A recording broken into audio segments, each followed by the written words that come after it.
Casey at the Bat by Ernest Lawrence Thayer.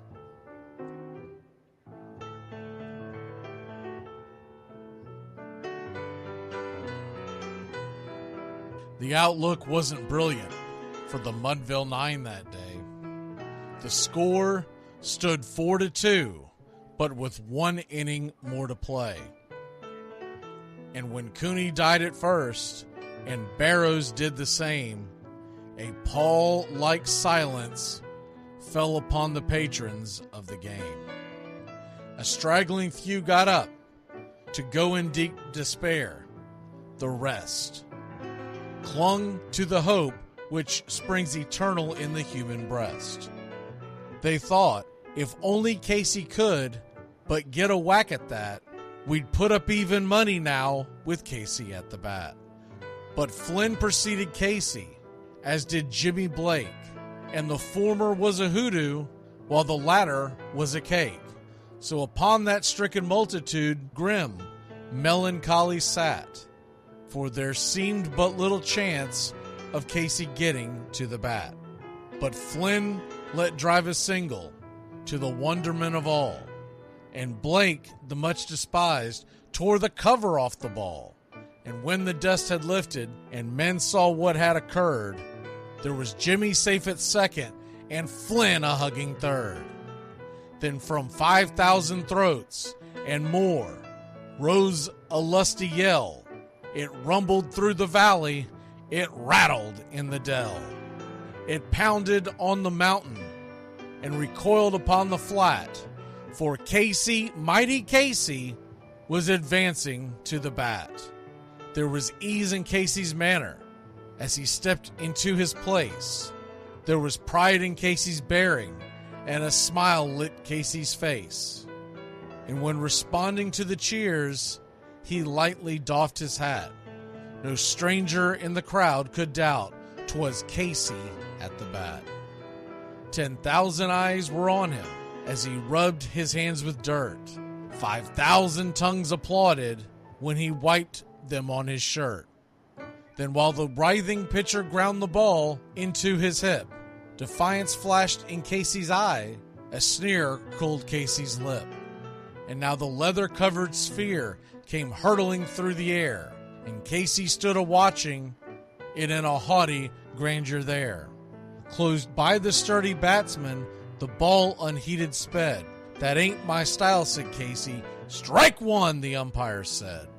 From the benches black with people, there went up a muffled roar, like the beating of a storm waves on a stern and distant shore. Kill him! Kill the umpire! Shouted someone on the stand, and it's likely they'd have killed him had not Casey raised his hand. With a smile of Christian charity, great Casey's visage shone. He stilled the rising tumult, he bade the game go on.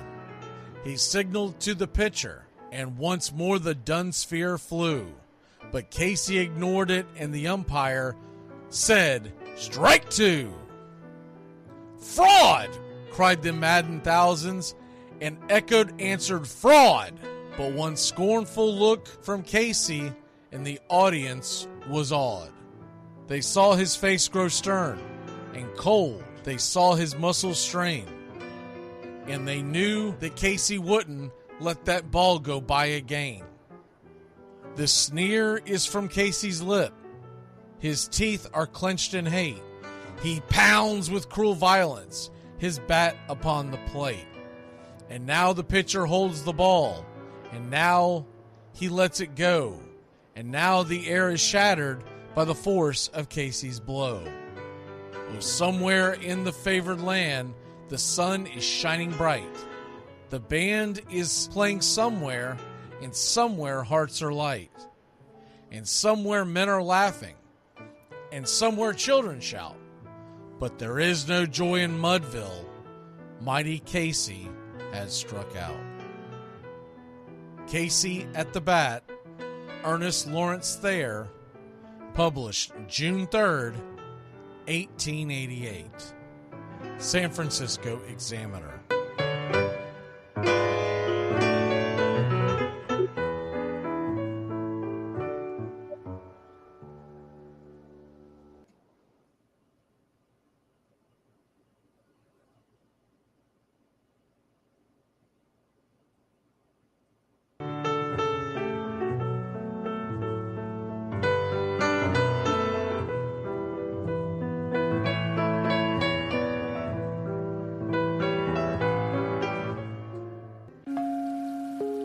Lineup for yesterday by Ogden Ash. A is for Alex, the great Alexander. More goose eggs he pitched than a popular gander. B is for Bresnahan, back of the plate. The Cubs were his love and McGraw his hate. C is for Cobb, who grew spikes not corn, and made all the basemen wish they weren't born. D is for Dean, the grammatical diz. When they asked who's the tops, said correctly I is. E is for Evers, his jaw in advance, never afraid to tinker with chance. F is for Fordham, and Frankie and Fish. I wish he were back with the Giants, I wish. G is for Gehrig, the pride of the stadium. His record pure gold, his courage pure radium. H is for Hornsby, when pitching to Raj. The pitcher would pitch, then the pitcher would dodge. I is for me, not a hard-hitting man, but an outstanding all-time, incurable fan. J is for Johnson, the big train in his prime, was so fast he could throw 3 strikes at a time. K is for Keeler, as fresh as green paint, the fastest and mostest to hit where they ain't. L is for LaHoy, whom Clevelanders love, Napoleon himself with glue in his glove. M is for Matty, who carried a charm in the form of an extra brain in his arm. N is for Newsom, Bobo's favorite Ken. You ask how he's here, he talked himself in. O is for Ott, of the restless right foot. When he leaned on the pellet stay put. P is for Plank, the arm of the A's. When he tangled with Matty, games lasted for days. Q is for Don Quixote, Cornelius Mack. Neither Yankees nor years can halt his attack. R is for Ruth, to tell you the truth. There's no more to be said, just R is for Ruth. S is for Speaker, swift center field tender. When the ball saw him coming, it yelled I surrender. T is for Terry, the giant from Memphis, whose 400 average you can't overemphasize. U would be Ubel if Carl wore a Cockney, but we say Hubble in baseball like football in Rockney. V is for Vance, the Dodgers' very own Dazzy. None of his rivals could throw as fast as he. W, Wagner, the bow-legged beauty, short, close to all traffic with Honus on duty. X is the first of 2 X's in Fox, who was right behind Ruth with his powerful socks. Y is for Young, the magnificent sigh. People battled against him, but I never knew why. Z is for Zenith, the summit of fame. These men are up there. These men are the game. Lineup for yesterday, Ogden Ash, January 1949, Sport Magazine.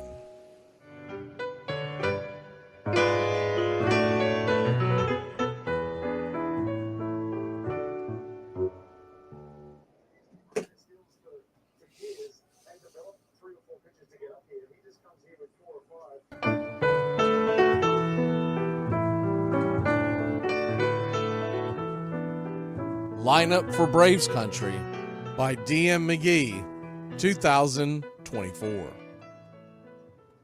A is for Aaron, the Hammer and Hank, the real home run king. Take that to the bank. B is for Bobby. Cox never cowered. He'd give Blue quite an earful on his way to the showers. C is for Chipper. Don't call him Larry. He would show up in Shea, the Mets he would bury. D is for David. Justice he'd bring. A Game 6 solo brought Atlanta their ring. E is for Eddie Matthews. 512 bombs away. Lit skies from Boston to Milwaukee to the A. F is for Fred. McGriff dog-biting crime. A fire was lit the day he arrived. G is for Glavine, Southpaw winds and kicks, changing speeds east and west, a gem in Game 6.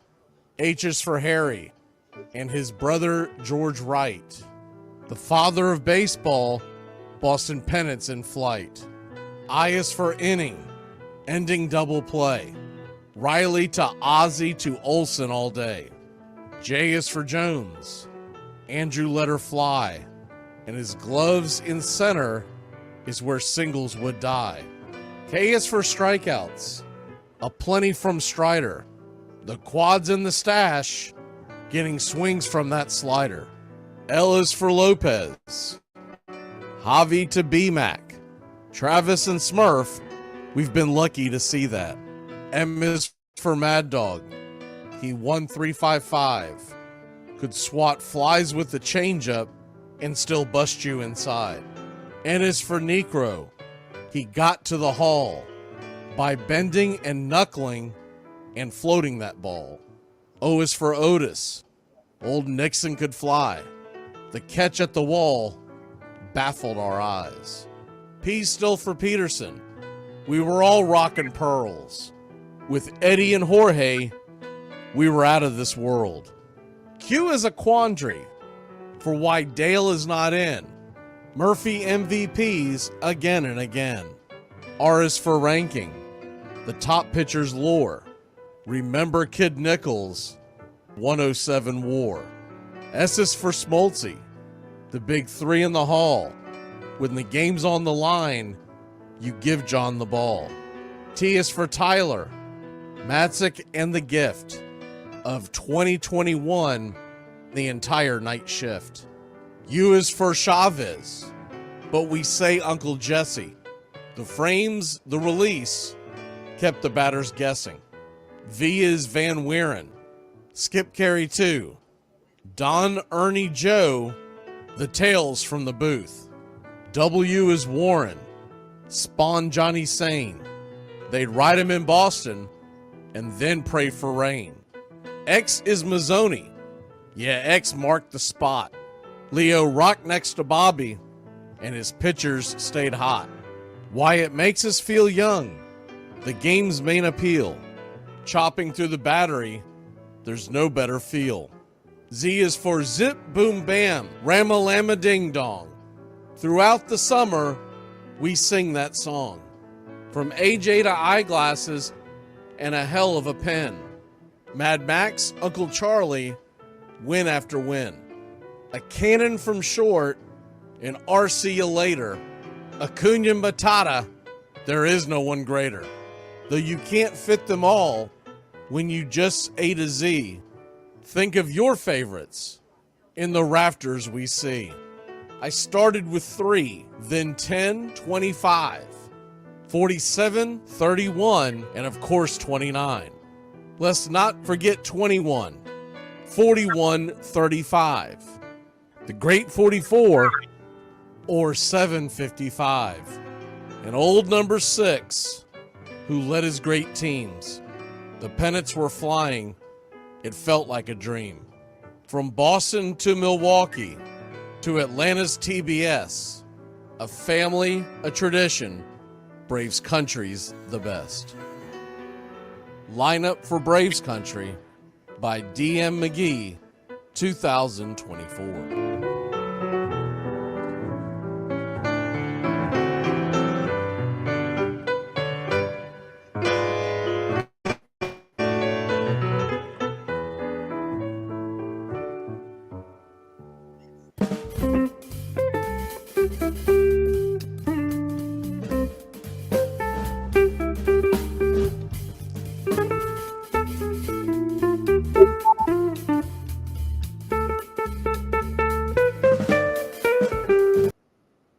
Like me, you can't smoke like me.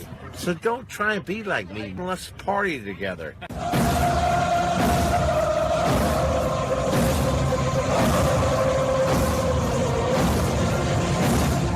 There's something kind of about a kid that's never played baseball.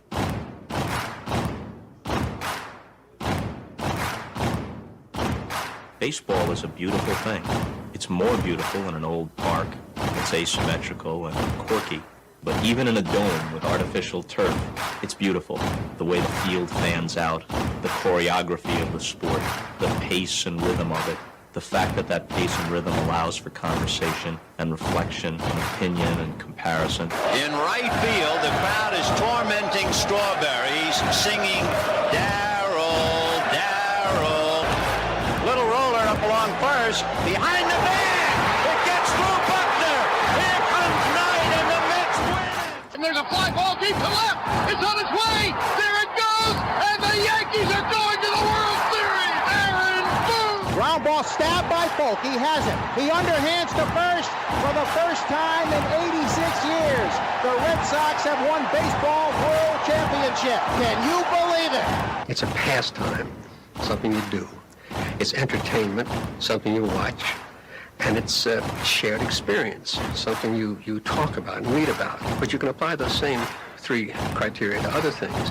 What makes baseball special is that it's the best game that's ever been devised. Smith corks one into right down the line. It may go. Go crazy, folks. Go crazy. Sure as God made green apples, someday the Chicago Cubs are going to be in the World Series. A little bouncer slowly toward Bryant. He will glove it in front of Rizzo. It's in time. And the Chicago Cubs win the World Series. Cubs win. What a lucky break. The good Lord wants the Cubs to win. How can you not be romantic about baseball?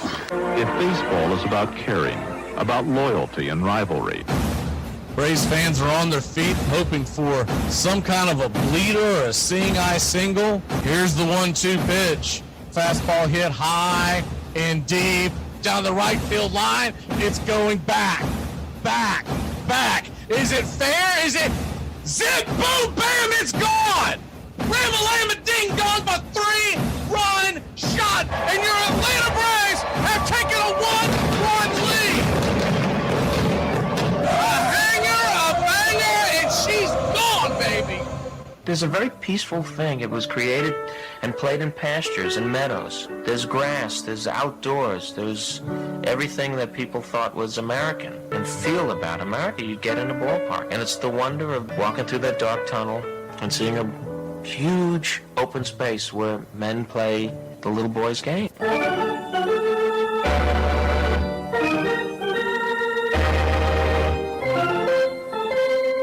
I believe in the Church of Baseball. I've tried all the major religions and most of the minor ones. I know things. For instance, there are 108 beads in a Catholic rosary and there are 108 stitches in a baseball. I prefer metaphysics to theology. You see, there's no guilt in baseball, and it's never boring. It's a long season and you gotta trust it. I've tried them all, I really have. And the only church that truly feeds the soul day in, day out is the Church of Baseball.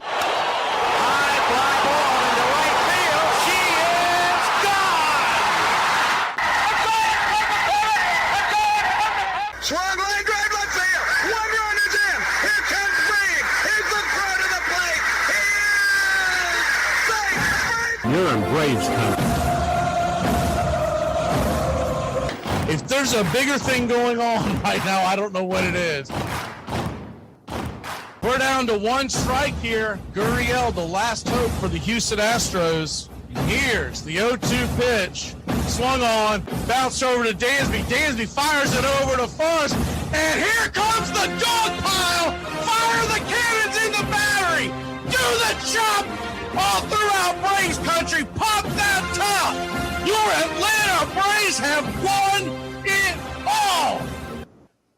Oh, say can you see by the dawn's early light what so proudly we hailed at the twilight's last gleaming, whose broad stripes and bright stars through the perilous fight o'er the ramparts we once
7 o'clock in the morning. Scotch? Hey, howdy, hi, and how the hell are you? Pull up an armchair, girls and boys, and join us for Braves Country Baseball. You're listening live, and the scene is Citi Field in Queens, New York, where we're set to bring you pitch by pitch, play by play of your Atlanta Braves. Hi, I'm Mac Magee. Here are your starting lineups for today's action. Leading off patrolling center field for your Atlanta Braves, Jared Kelenic. 11 home runs, 32 RBI, 6 stolen bases, batting .242. Batting second, playing third, Austin Riley. 13 home runs, 40 RBI, batting .254. Batting third, the designated hitter, Marcell Ozuna. 29 home runs, 81 RBI, batting .308. Batting fourth, playing first, Matt Olson. 13 home runs, 44 RBI, batting .226. Batting fifth, Adam Duvall. Doovie has 10 home runs, 29 RBI, batting .288. Batting sixth, playing left, Eddie Rosario. A 171 average, 9 homers, 31 RBI, 8 stolen bases. Batting seventh and back behind home plate, it's Sean Murphy. Smurf has 5 home runs, 12 RBI, batting .212. Nacho Alvarez is batting eighth and playing second. He's 1 for 16, an .063 average. Orlando Arcia batting ninth and playing short. 7 home runs, 27 RBI, batting .218. On the mound for your Atlanta Braves, it's Spencer Schwellenbach. 3-5 with a 4.62 ERA, a 1.16 whip, 50 2/3 innings, 49 strikeouts versus 49 hits, 10 walks, 7 home runs. He'll be going up against Tyler McGill, who's back from the farm. Previously in the year, he was 2-4 with a 5.08 ERA, a 1.44 whip, 39 innings, 37 hits allowed, 49 strikeouts, 19 walks, 3 home runs. He'll be backed up in the bottom of the first inning by Francisco Lindor.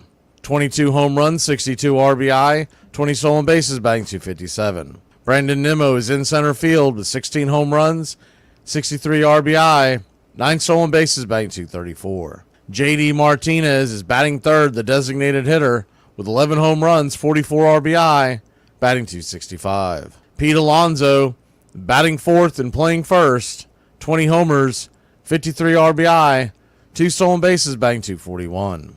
Jeff McNeil is in left with 9 home runs, 33 RBI, 5 stolen bases, batting .231. Vientos is at third with 14 homers, 38 RBI, a .290 average. Iglesias batting seventh and playing second, 365 average with 3 home runs, 17 RBI. And batting eighth and in right field, it's DJ Stewart. 5 homers, 19 RBI, 1 stolen base, a 176 average. And Torrens is behind home plate, giving Alvarez the day off with 3 home runs, 10 RBI, batting .276. Calling balls and strikes behind home plate, it's Doug Eddings. First base umpire, Ryan Addington. Second base will be manned by Will Little, and down the third base line, it's Gabe Morales. Game time temperatures here in Queens, New York, 84 degrees. The wind is blowing out at 7 miles an hour towards left center. Your Atlanta Braves are now just 6 games above 500, 24-27 on the road. The Mets 7 above 500, 28-26 at home.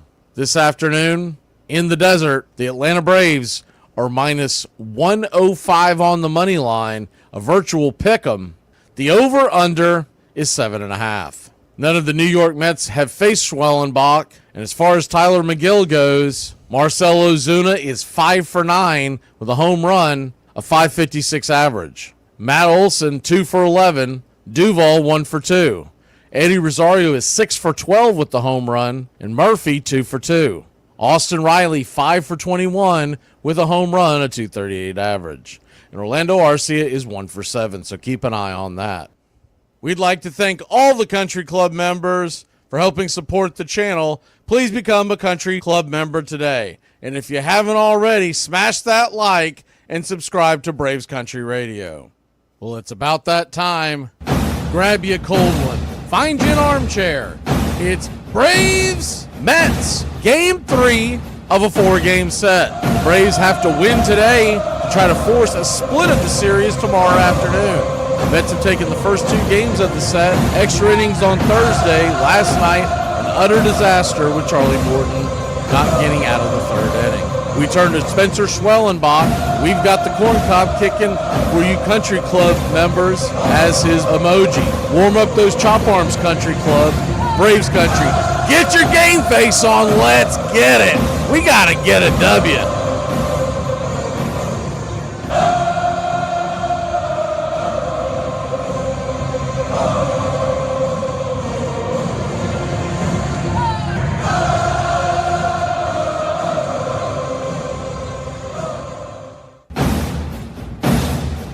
Get this bus moving. Stop. Come back. Too late.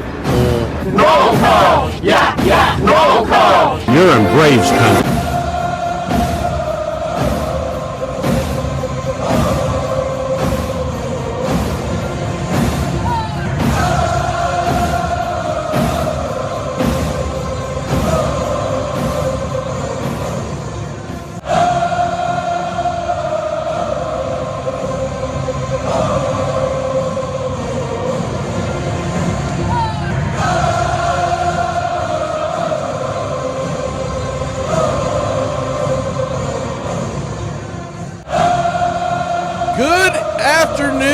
Country Club and Braves Country.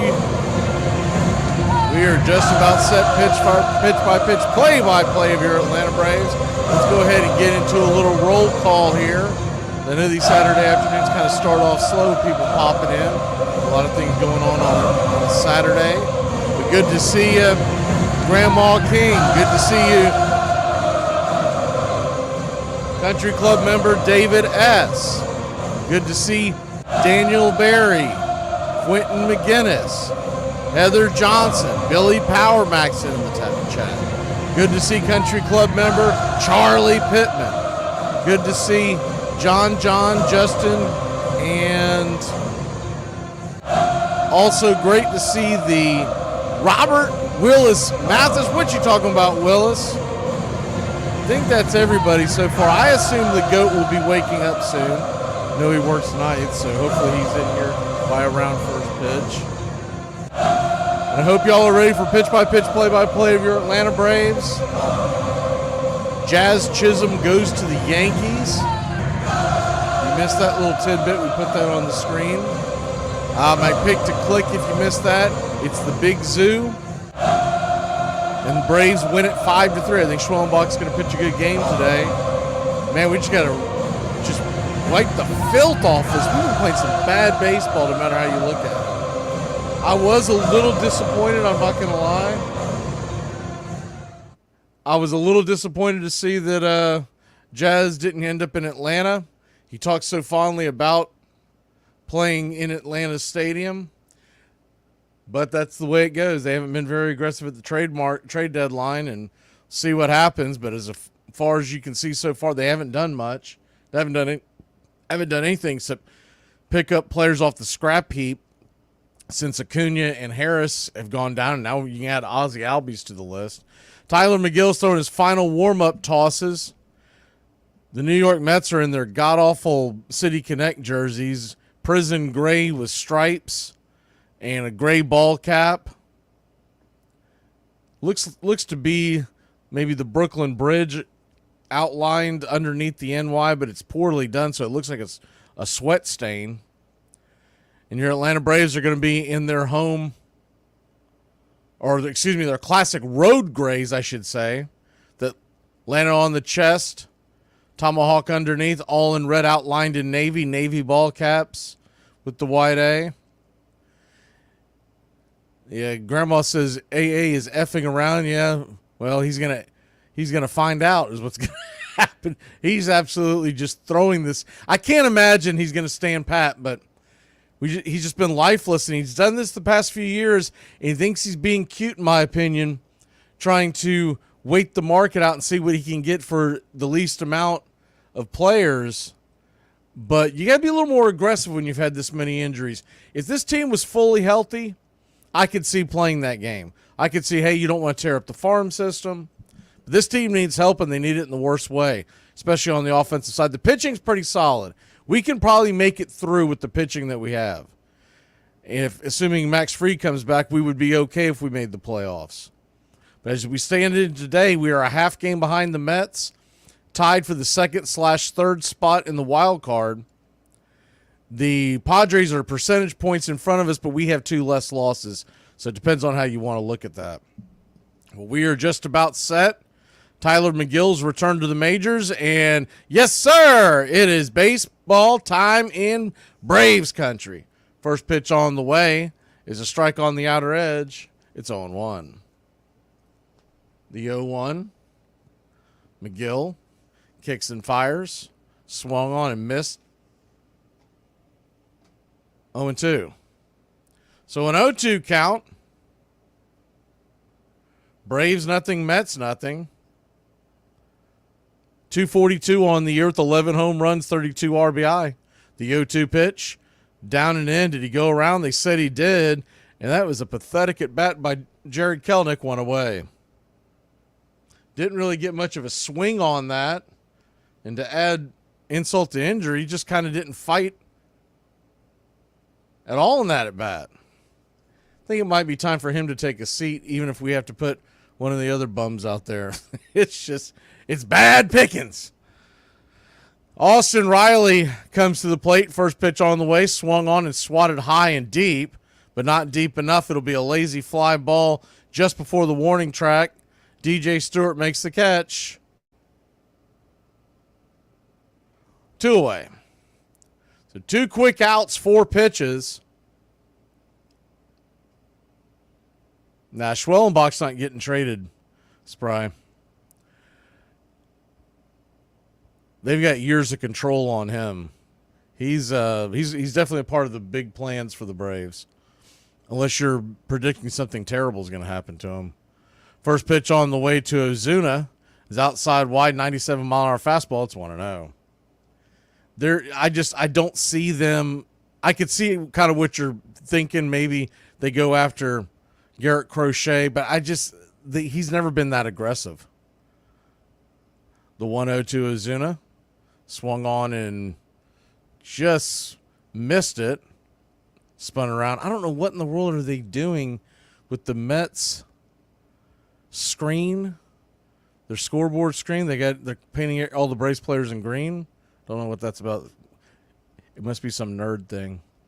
So a 1-1 count to Ozuna. Kicks and fires. Outside, misses the zone. Called for a strike. Ozuna doesn't like it. He says something. I can't blame him. It's 1-2.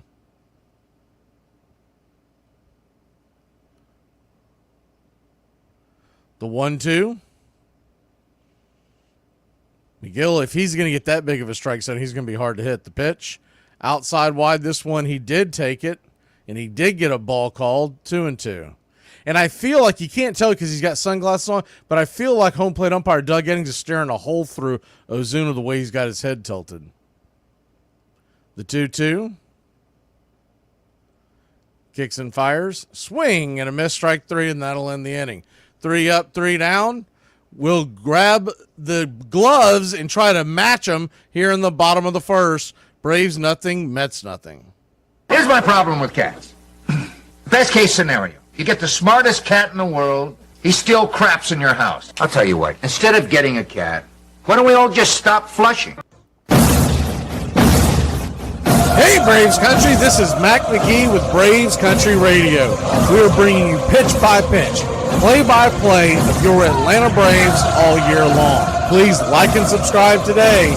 It's free, and it helps us bring you more of the game we all love. Braves Country Radio, your home for the classic call of Braves Country Baseball.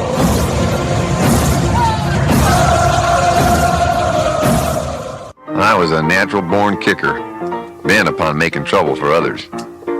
I had an instinctive dislike both to study and work, and I shirked them whenever the opportunity offered. Cap Anson. His real name was Adrian Constantine Anson, but those who cheered him for 27 years knew him first as Baby, then as Cap, and finally as Pop. he was the greatest player of his century. Anson played every position but pitcher for the Philadelphia Athletics, then joined Spalding's Chicago White Stockings and became first baseman and captain. He batted over 300 for 20 consecutive seasons, drove in 1,700 runs, and was the first man ever to accumulate 3,000 hits. Chicago fans loved Anson, but his players did not. He was too stern a taskmaster for that, imposing bed checks, levying $100 fines for beer drinking, insisting they report for a new early season workout he called spring training. Cap Anson was the symbol, one writer said, of all that was strong and good in baseball.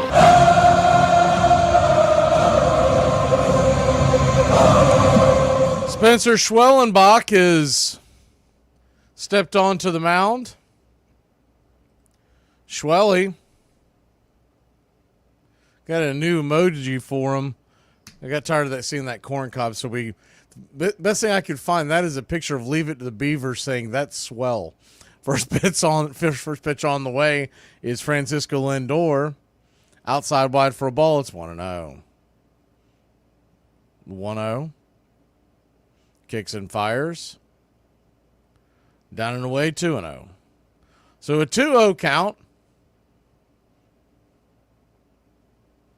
Braves nothing, Mets nothing. Bottom of the first, Lindor takes the 2-0. That ball's nowhere near the zone. Ball 3, 3-0.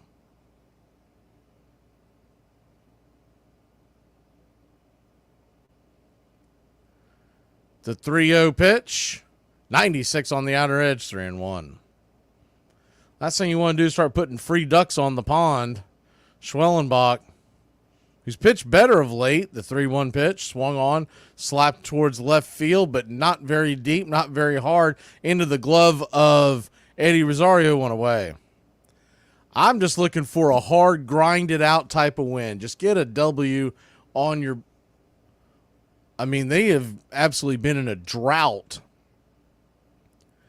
I'm not looking for pretty baseball. Hell, I'll take a 1-0 rain shortened 5-inning game. I mean, I don't care. The Padres, by the way, are playing in Baltimore this afternoon. First pitch on the way to Nimmo. Brandon Nimmo is inside for a ball. It's 1-0. Nimmo is a guy who will make you fight in an at-bat. He will grind the 1-0. Swung on, pops it up. Well, good, I jinxed him. Can of corn over towards short. 2 away. RC with the easy grab.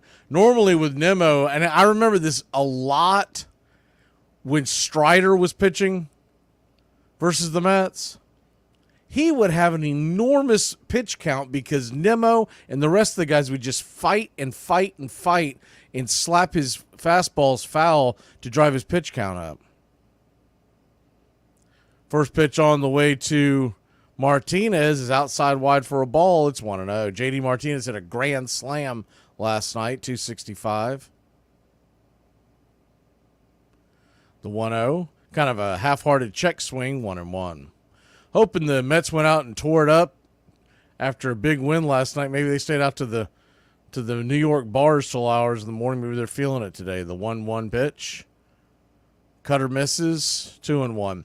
By the way, they are projecting that Kodai Senga is out for the year. The 2-1 pitch, down and away, 2-2. I don't know if I believe now that that's a calf strain, but that's what they're projecting. A calf strain, typically you can be back in about 6 weeks, but maybe they're just wanting to shut him down. The 3-1 pitch, sawed off foul, sliced it over the first base dugout, 3-2. If y'all weren't with us last night, Kodai Senga came off the mound and on a pop up, and he instantly started hopping around. And to me, at first it looked like an Achilles, but then he started grabbing his calf. The 3-2, swung on, foul back. We'll do it again. So take it for what it's worth, but when they released it last night, they said it was a calf strain. This morning, they said he's expected to be out for the year. Now, they could just be meaning the regular season, the payoff pitch. Swing and a miss, strike 3, and that'll end the inning. So a good response by Schwellenbach, 3 up, 3 down. He got himself a K. Swell of a good inning. So my wife and I share a sense of humor. No, we don't. We have to because she doesn't have one.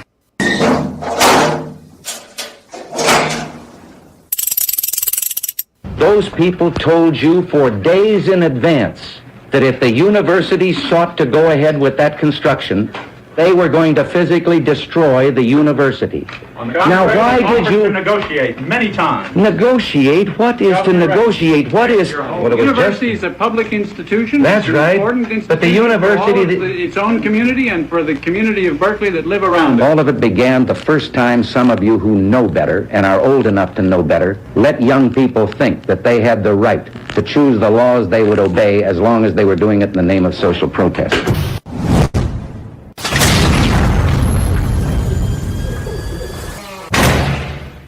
Here are some baseball facts you might not have known. In 1978, the Yankees handed out candy bars with Reggie Jackson on the wrapper called Reggie Bars. When Jackson was playing for the Baltimore Orioles, he said, "If I played in New York, they'd name a candy bar after me." In a 1947 college baseball game between Yale and Fordham, each team had a very notable player. The first baseman for Yale was future President George H.W. Bush, and the Fordham center fielder was legendary Dodgers announcer Vin Scully. H.W. Bush and Yale would go on to win the game 3-1. You see a guy hit the ball out the ballpark, grand slam home run to win a baseball game. And that same guy can come up tomorrow in that situation and miss the ball and lose the ball game. It can bring you up here, and don't get too damn cocky, because tomorrow it can bring you down there. See? But one thing about it, though, you know it always will be a tomorrow. You got me today, but I'm coming back. Welcome back. I'm going to lean on those great words from Buck O'Neill that we just heard. You got me today, but there will be on tomorrow. First pitch to Matt Olson is up top for a strike. It's 0-1. Seemed like we've been saying that for about a week. Nonetheless, nothing, your score, top of the second. The 0-1. 96 up top, 0-2. I saw the comment by John, Achilles can break and retract in the calf. Yeah, my point of that whole thing is if it is a calf strain, they're just taking their time with it. He's easily back by opening day. If he's not, which would be worst case scenario, let's say it is, and they're hiding the injury, which they're really not allowed to do. It's whole thing with the collective bargaining agreement is the 0-2's fouled back. But if it's not, if it's an Achilles, if it ends up being something much longer, then the Mets would be much more aggressive at this deadline for starting pitching for the long term. The 0-2, swing and a miss, strike 3. Matt Olson continues his dumpster fire of the season, 1 away.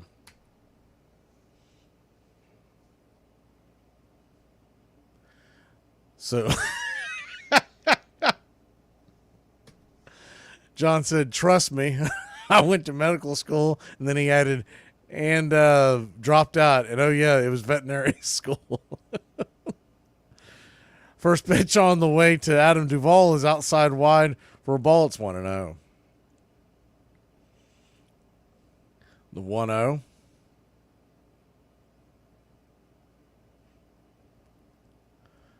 Righty matchup. McGill brings it, swung on. That ball's banged down the third base line. Foul. Vientos thought it was fair. He was getting ready to fire it over to first, but definitely looked like, I believe it hit the top of his foot and then rolled foul. So a 1-1 count.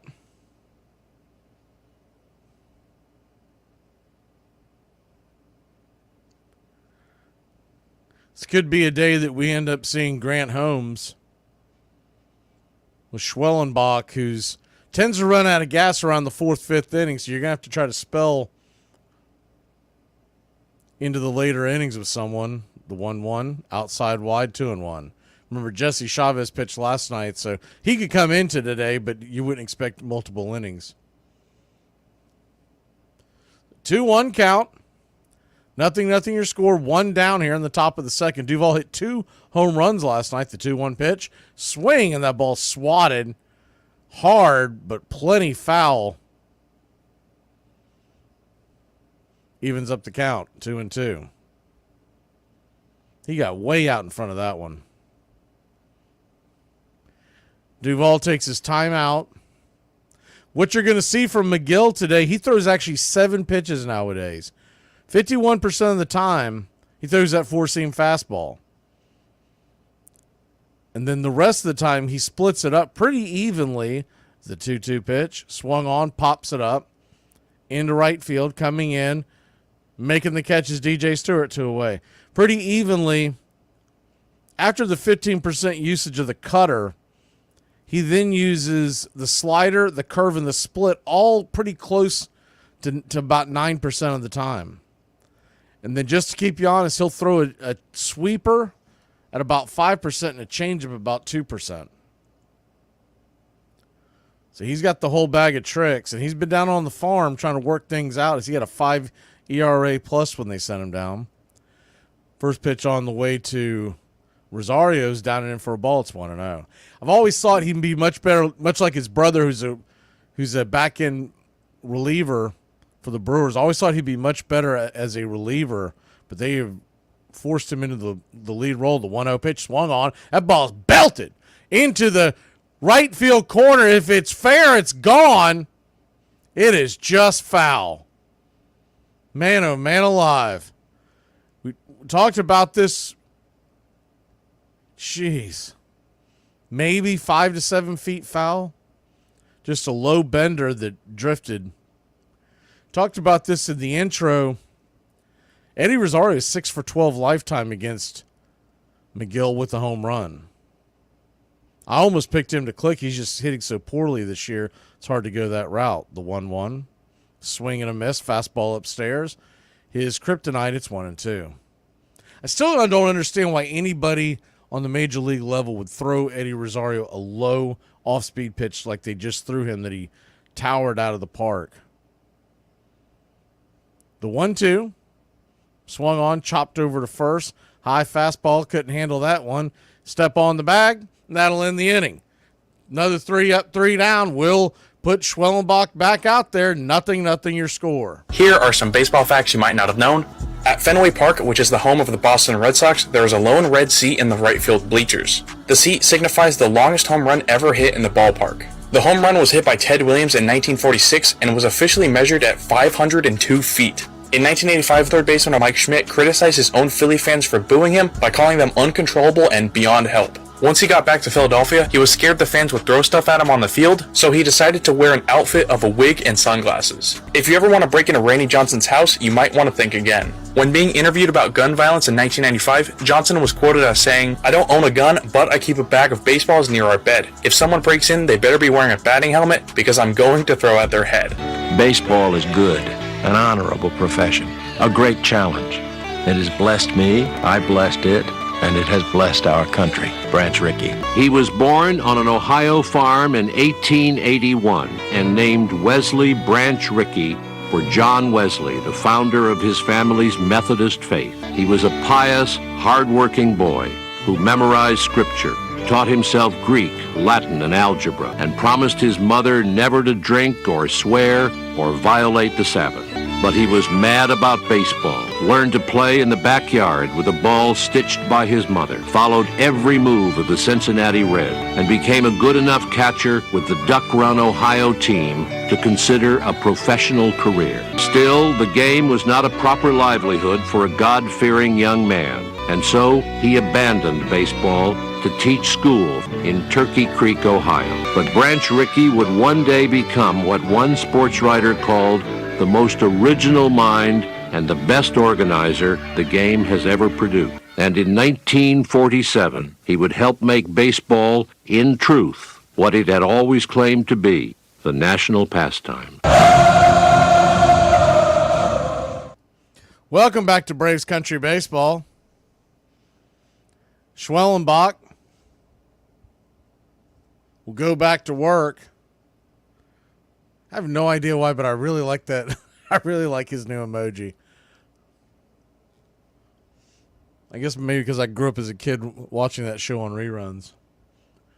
First pitch on the way to Pete Alonso is 85. Slaps the outer edge for a strike. It's 0-1. The 0-1. Kicks and fires. Swing and a miss. Slider down and away. 0-2. Remember, the Mets have never met Schwellenbach. They're all seeing him for the first time. So no matter how well he does the first time through the lineup, it's the adjustments that he'll make after that. The 0-2. Check swing. Strike 3. Got him. Chasing that one in the dirt. One away. This, you know what this reminds me of? It reminds me of just before the Braves really took off in the last part of the last decade. And you had to win every game, low scoring and scrape runs together. But we didn't have any pitching. So there's a little bit of that as the first pitch on the way to McNeil is sawed off foul. It's 0-1. And there's a little bit of, I don't care what people say, the Braves teams in the 90s and mid-2000s, ones that went on all those runs, we didn't score a ton of runs. We won a lot of 3-1 games. The 0-1 swung on. That ball's hammered into the right field corner off the wall. McNeil rounding from first heading to second. It'll be an easy double for the Muskrat with one out.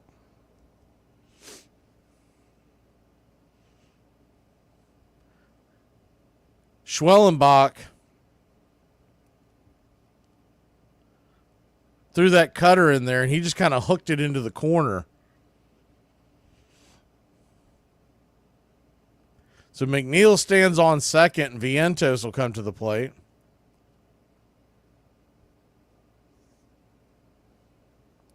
But anyways, for people that grew up watching the Braves in the 90s and mid-2000s, like, we all remember it fondly because of all the division titles, but I think a lot of people forget we struggled to score all the time.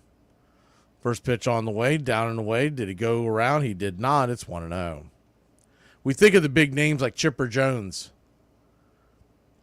and we think of the few good years that Andrew Jones had offensively. And then when they brought in McGriff, the 1-0, right there at the knees, 1-1. But there was a lot of Jeff Blauser, Rafael Belliard type bats in that lineup too.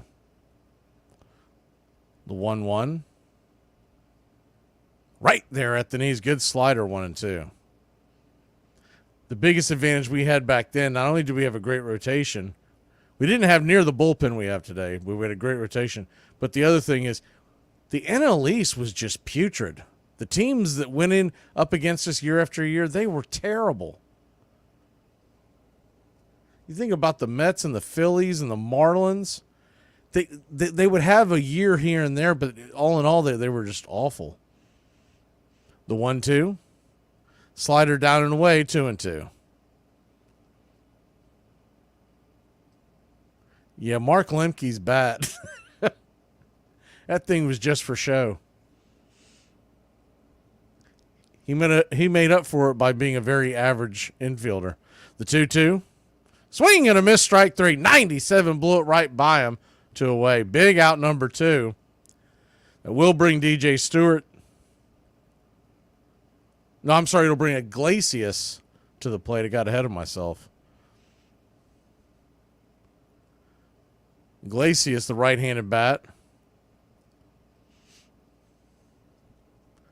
Hitting at a pretty good clip this year, much over his 278 lifetime average. He's up in the mid-360s. First pitch on the way is a cutter up top. It's 0-1.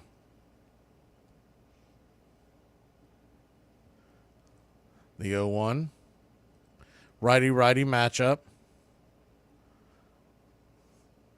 Down below the knees, 99 miles an hour. Looked like it might have touched the zone, but didn't get the call. 1-1. Iglesias batting .365 with a .964 OPS.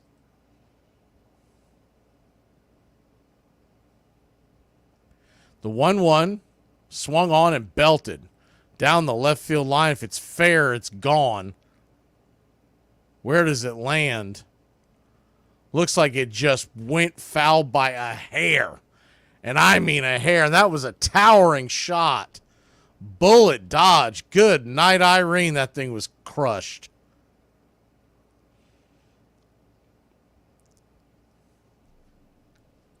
Whew.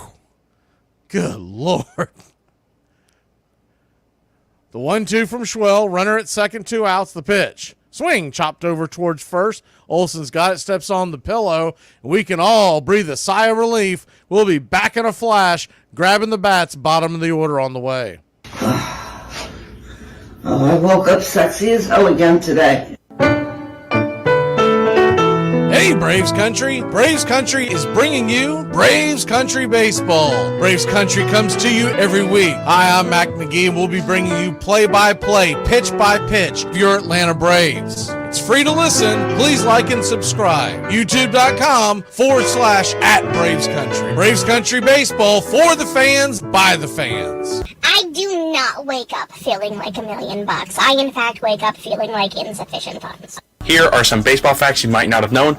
The legendary Derek Jeter holds a pretty impressive record. He's played the most games at one defensive position without ever playing another, with 2,674 games at shortstop. Hall of Famer Jim Palmer is arguably the best Orioles pitcher ever. He had the most wins in the 70s and was remarkably good at limiting homers. Over his 19-year career in the league, Palmer never gave up a grand slam or allowed back-to-back home runs. Herman Long was a shortstop who played at the turn of the 20th century who set a record in 1889. The record he set was the most errors in a single season with 122, which he accomplished in just 136 games. For reference, the most errors by a player in 2021 was only 24. 1889. If I cannot get my release, I must protect myself in another way. I'm over 40 and my fielding ain't so good, though I can still hit some. But I will say this, no man is going to sell my carcass unless I get half. Deacon White, Pittsburgh Alleghenies. There was a time when the National League stood for integrity and fair dealing. Today it stands for dollars and cents. Once it looked to the elevation of the game and an honest exhibition of the sport. Today its eyes are on the turnstile. Players have been bought, sold, and exchanged as though they were sheep instead of American citizens. John Montgomery Ward. Welcome back to Braves Country Baseball. Smash that like button. We can get that sign off. Tyler McGill goes back to work. He's only thrown 22 pitches, by the way, so the Braves have not been making him work at all. Sean Murphy back in the lineup today. Stands in, batting .212. Righty-righty matchup. First pitch on the way. 93 at the knees. It's 0-1. McGill can bring it up to about 96 miles an hour, but he normally stays around that 93 to 94 range. The 0-1. Cutter misses down and away, 1-1.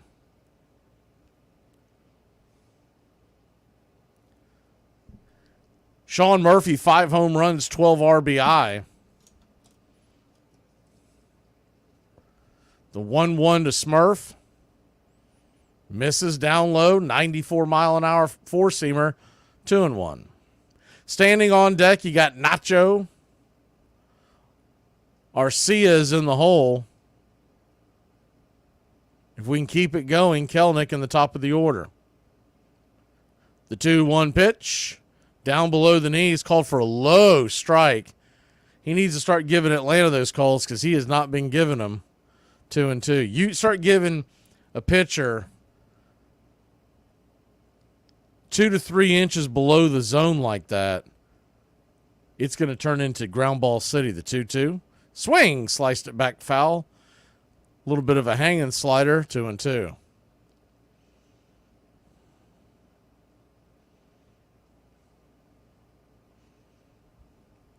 Two count.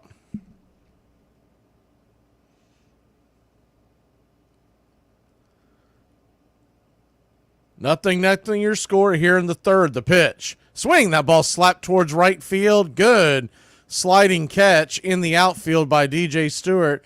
He had to come to his knees to make the catch, one away. Hard hit ball by Murphy. Right at Stewart. I'm not sure if he had to slide or if he just kind of lost his balance. Nonetheless, he held on.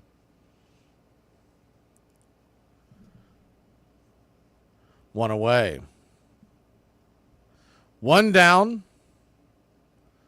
Pitch on the way to Alvarez. Nacho chops it foul in front of the plate. It's 0-1. Nacho Alvarez, man, is he going through it.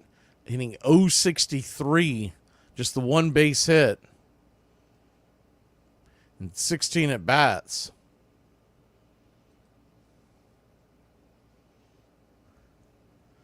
Totally different sport, but it reminds me of the old Jerry Glanville. You know what the NFL stands for? Not for long when you hit like that. The 0-1 pitch.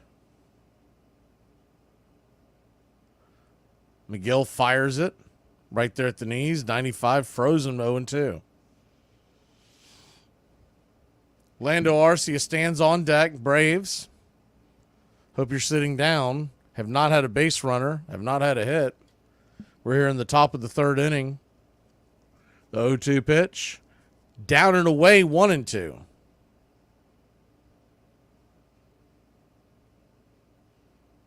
John says Nacho is 35 years old, fake birth. That's what I'm saying. Everyone jumped all over me a few days ago when I said Nacho Alvarez has an old man face. He looks like Eddie Perez today, not when Eddie Perez was in his prime. The 1-2 swung on, that ball's lifted towards the outfield, lazy fly ball. Nemo's got it, 2 down. It's kind of funny. Nacho Alvarez was running towards first like he'd done something there. I think he thought he actually got a hold of one. That was Nemo barely had to move. The obsession with the production team for the Braves with this goofy, I guess it's a movie that the Mets are turning all these guys into alien faces. I mean, it is unreal that they care this much about it. First pitch on the way to Arcia is up top for a strike. It's 0-1. The only thing I can think of is maybe they're buying airtime because they are making the biggest deal about, I mean, just a really cheap meme that they're putting up on the screen. The 0-1, chopped in front of the mound, easy comebacker. Arcia, another easy out. Trade him, please. We'll be back in a flash. Bo Body. What does the first B stand for? What are we doing? We're making acronyms. Okay, what does the first B stand for? Business. I like it. We need a new manager. Here are some baseball facts you might not have known, Part 18. Kirk Gibson walking off Game 1 of the 1988 World Series is one of the most iconic home runs of all time. Despite how famous the play is, nobody knows where the home run ball itself is located. The bat, helmet, and jersey from that moment are all accounted for, but the ball has seemingly disappeared. Camden Yards is where the Baltimore Orioles play their home games. The ballpark was actually built very close to where Babe Ruth was born. In fact, Ruth's father allegedly owned a pub exactly where center field is today. Kevin Youkilis is known for having a very interesting batting stance. He's also known for working a lot of walks and having a great mindset at the plate. Over his 10-year career, he had 297 plate appearances that went to a 3-0 count, and every single time he didn't swing the bat. Armchair. New York Giants second baseman John Montgomery Ward was a rarity among players, a graduate of the Columbia Law School. And in an age when workers everywhere were struggling to win their rights, he was willing to take on the club owners on their own terms. Ward publicly denounced the reserve clause, which now kept every player from deciding for himself where he wished to play, and forced him to accept whatever wage his owner was willing to pay. There is now no escape for the player. If he attempts to elude the operation of the rule, he becomes at once a professional outlaw, and the hand of every club is against him. Like a fugitive slave law, the reserve clause denies him a harbor or a livelihood, and carries him back bound and shackled to the club from which he attempted to escape. We have, then, the curious result of a contract which on its face is for 7 months, being binding for life. John Montgomery Ward. Welcome back to Braves Country Baseball. Freddie Freeman has been placed on the emergency family leave list. I don't know the story. They haven't released it yet. Hopefully things will work out for Freddie. First pitch on the way to DJ Stewart is outside wide for a ball. It's 1-0. The 1-0. Bang foul down the line, 1-1.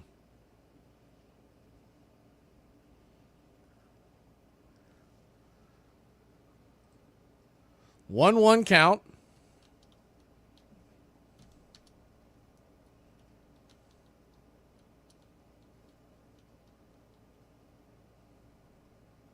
Pitch on the way, swung on, fouled straight back into the crowd, 1-2.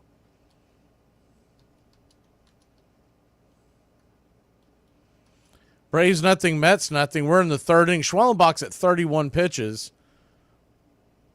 The 1-2 pitch. Swing, fouls it away. Do it again.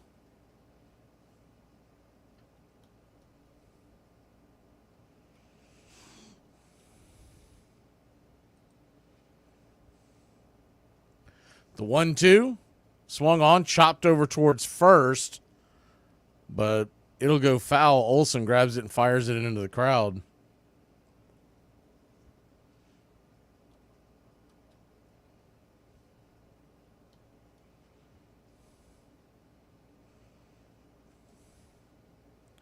Same two teams at it tomorrow, 1:30. The 1-2, swing and a miss, strike 3. Pulled the string on that one. Good pitch by Schwell. One away. Loaded up and dropped that splitter in the dirt, and he gave chase. He does not throw that splitter nearly enough, I don't think, because it takes a much sharper dive than a couple of his off-speeds. First pitch on the way is a sinker, 98 miles an hour. Down and in, it's 0-1. If you could put that splitter and sinker along with the fastball, as the 0-1 swung on, foul back, 0-2. It's a pretty deadly combination because all three of those pitches look pretty close to the same coming in, and they take different turns. The 0-2. Schwell comes set. Pitch on the way. That looked okay. So he didn't give him that call as it missed outside, but he has called many pitches which are further out than that. I think that might have been the frame by Murphy was too exaggerated. The 1-2, swing and a miss, strike 3. 2 down.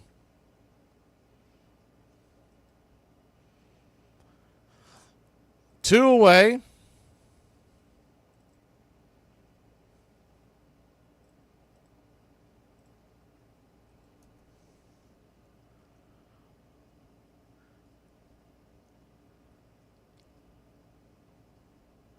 And that'll bring up Francisco Lindor, the top of the order. First pitch on the way. Splitter, touch below the knees, but called for a strike. It's 0-1.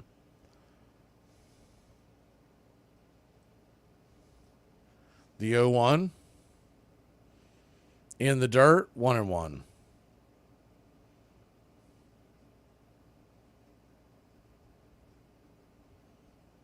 So 1-1 count. Way outside wide, 98 miles an hour, 2-1.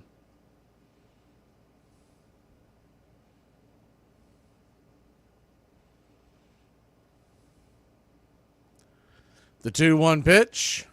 Swung on, pops it up. High in the sky. Coming over, making the catch is Kelnick. So he can see the ball. We'll be back in a flash here on Braves Country. He leads us off. I'm not crazy. I'm sorry, I didn't even believe that. How you doing? Hi, sir. I would like to look at your most expensive Hank Aaron card, please. Got just the one. Only 4 in circulation, $31,000. Oh, well, that's very, very fine. Yeah. Let me look at your least expensive Hank Aaron card, please. Here are some baseball facts that you might not have known. Stan Musial is one of the most underrated players of all time. He had 3,630 hits, which puts him 4th on the all-time list. But weirdly enough, Stan the Man had exactly 1,815 hits at home and exactly 1,815 hits on the road. In Spanish? Yes. Gracias todos para los... I don't know how to say compliments. No? Compliments.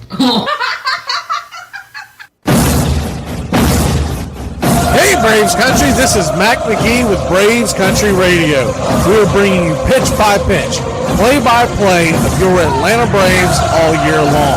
Please like and subscribe today. It's free, and it helps us bring you more of the game we all love. Braves Country Radio, your home for the classic call of Braves Country Baseball.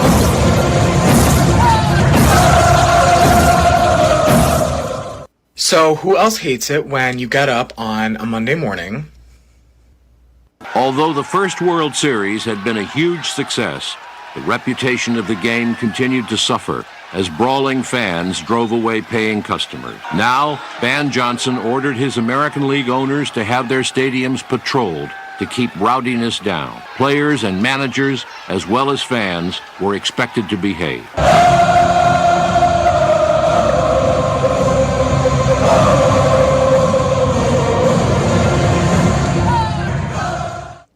First pitch on the way to Jerry Kelnick. Down and in, curveball. It's 1-0.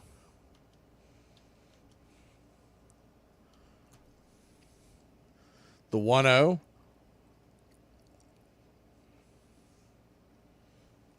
Kicks and fires. Swing, fouls it away. 1-1. A 1-1 count. Braves nothing, Mets nothing. Top of inning number 4. The pitch from McGill. Inside, did he go around? They said he did. I don't know about that one. If they did, I'd like to see a side angle because he barely moved that bat. The intent was definitely not to swing, but we're not getting that replay, so we move on. The 1-2 pitch to Kelnick in the dirt, 2-2. Orioles trail the Padres 3-0 in the third. Padres are becoming a problem along with the Mets. I mean, two teams are playing pretty good baseball. I was hoping, I don't know what's happened to Baltimore and the Yankees. Both of them have just fallen off the cliff right when we need them to get some W's. The 2-2. Swing! Sliced it foul down the third base side, 2-2.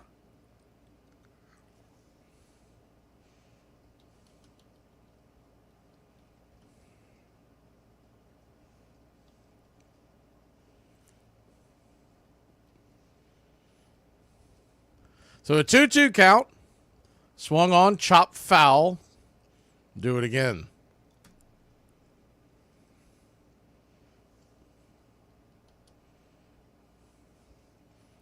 John's asking about the football show that we did today. We did a mock draft. We're planning on doing another one 2 weeks from today, essentially, on August 10th. And then as the 2-2 pitch, swing and a miss, strike 3. Chase the changeup well out of the zone and off the plate. 1 away. So August 10th we'll be back, and then we don't know if we're going to be able to do one on the 17th because of some of the schedules with the other guys. But starting August 24th, we do Saturday morning football show every Saturday going forward. First pitch on the way to Riley is up top for a strike inside. Might have been a touch inside. It's 0-1.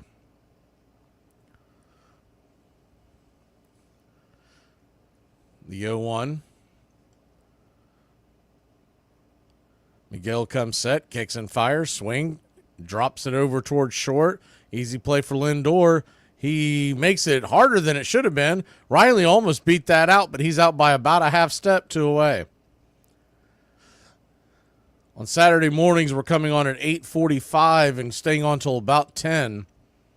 Country Club members will see it live. People who are not club members can watch it right after it ends. But we'll be talking the point spreads. We'll be talking fantasy football, college and pro point spreads. The first pitch on the way to Ozuna is 95, misses up top 1-0. We've been doing this this will be our 11th season. Take it for what it's worth. We got almost a 65% win rate on the football picks since 2014. The 1-0 pitch. Swing. That ball's belted high and deep. Going back. Zip, boom, bam. It's gone.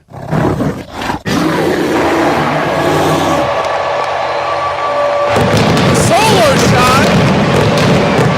About the only guy with a pulse on this team.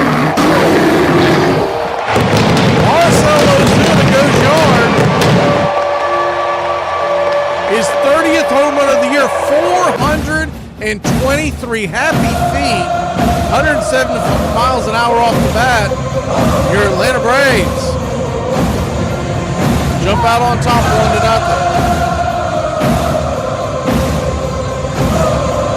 That was a no-doubter. I only paused to see. I thought it might have had a chance to get into that top facade, but just missed underneath it. First pitch to Olson. He swung out of his shoes at a splitter in the dirt. It's 0-1. Olson wants so bad to hit one out, man. His bat handle must be sawdust. The 0-1. Swung on, fouls it back. 0-2. 0-2 count.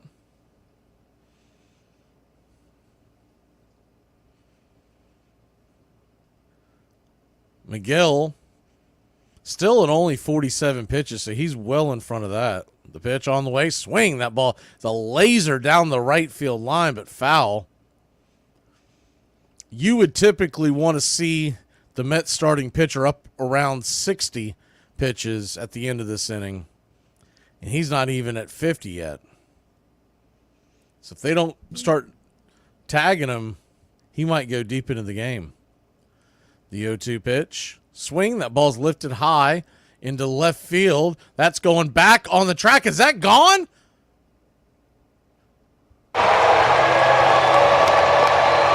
Jackpot, baby! He'll take the Grand Tour. It went over the orange stripe in the outfield. There's a railing, but that railing is not the barrier. And your Atlanta Braves back-to-back jacks. That's a fact. His 14th home run of the year, 45th RBI, 383 happy feet, 105 off the bat in your Atlanta Braves. I don't think that's 383, by the way. They just shouldn't have. It barely got over the 370 sign, but whatever. I'm calling that 372, not 383. First pitch on the way to Duvall is outside wide for a ball. It's 1-0. The 1-0. Swing and a miss. 1-1. Braves jumped out to a 2-0 lead yesterday. Problem was Charlie Morton played with his food in the third inning, gave up 7 runs, and that was all she wrote. Hopefully a much better turnout today. The 1-1 chopped over towards third. He's going to have to hustle. Duvall! He's got an infield single. That was basically a glorified swing and bunt. He got out in front of it, rolled it over. Vientos came in trying to barehand it. His only chance, I don't know if he gets Duvall on the barehand no matter what, but he never got a grip on the ball. And Duvall will stand at first. 2 outs. And Eddie Rosario, who missed a solo shot his last time up by just a few feet going right, is coming to the plate. First pitch on the way, swing and fouls it straight back.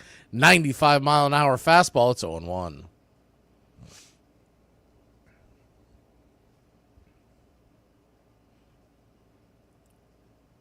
The 0-1. Miguel comes set, kicks and fires. Swing! That ball's lifted high, but got underneath that one. That's where he wants the ball. He just missed the swing. It'll be a fly ball to end the inning to DJ Stewart, but not for your Atlanta Braves. Put 2 on the board. The Big Zoo goes yard. Matt Olson takes the grand tour. We got a 2-0 lead. On the subject of this service, What is your opinion of war protesters, and would you today refuse to be drafted? Honey, I just seem to keep my own personal views about that to myself, because I'm just an entertainer, and I do not say. Do you think other entertainers should keep their views to themselves too? No, I can't even say that. Here are some baseball facts that you might not have known.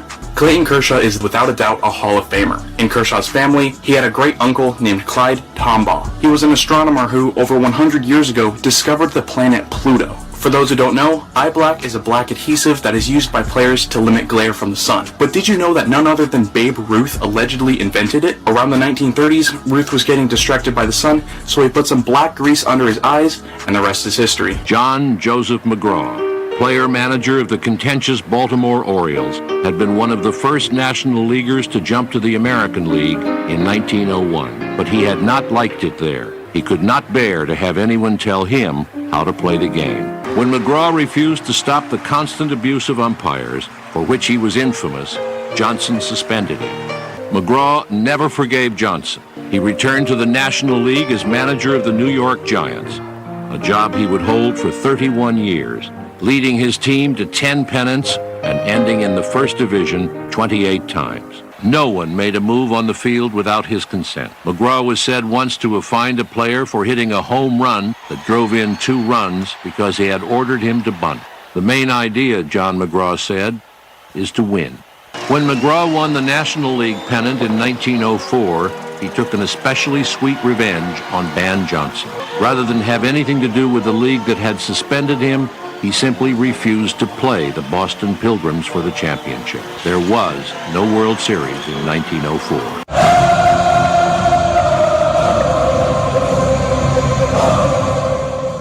Welcome back to Braves Country Baseball. Schwellenbach will go back to work. First pitch on the way is a curveball right there for a strike. It's 0-1. The 0-1. Down and in. 1-1. Braves lead it 2-0 after 2 solo home runs back-to-back last inning if you're just joining us. Bottom of the 4th. Ozuna's 30th. The 1-1. Chop foul off of Nemo's leg. He's hopping around. See if he's all right. He's going to try to walk it off and put some dirt on it. I think they're going to come out there and double check on him, make sure he's all right. He's limping pretty badly, but that could just be, oh man, right on the knee. Right on his back knee, the left knee. Just above it. He might have gotten lucky and it missed the kneecap, but man, that is, oof. He's got a little bit of padding there, but he's now down on one knee. He's going full Tebow right now. Someone mentioned Senga, Kodai Senga being their favorite Met. Brandon Nimmo is my favorite Met by far. I think they overpaid the hell out of him when he got the free agency. They gave him his other a 7-year deal worth $160 million. I don't think he's necessarily worth that, but I've always liked his energy. I like the fact that the guy, you don't see it anymore, but the guy absolutely, it's almost a sprint from home to first when he walks. He's always hustling. He's trying to walk it off right now. And you always know you're going up against a really good player when he's a pain in your rear end every time you play him. If I could handpick someone to play left field for us down the stretch, it'd be that guy right there. Because you could put him at the top of the order, and he's going to fight for every at-bat. I think he's going to be okay, which is good news. I don't like to see anybody get injured. Do you want me to get you a drink? No, it's 8:30 in the morning. What is wrong with you? But we're at the airport. Oh, that's right. No, I already have one. I'm good. Thanks. Here are some baseball facts that you might not have known. Hit the wrong button and went to the wrong page, and next thing I know, I couldn't find the button I hit. All right, back to it. 1-2 count to Nimmo. Pitch on the way. Caught, looking strike 3. He might just be wanting to go sit on the bench and put some ice on that knee. He didn't even think about swinging the bat. It'll be interesting to see if he comes out for defense.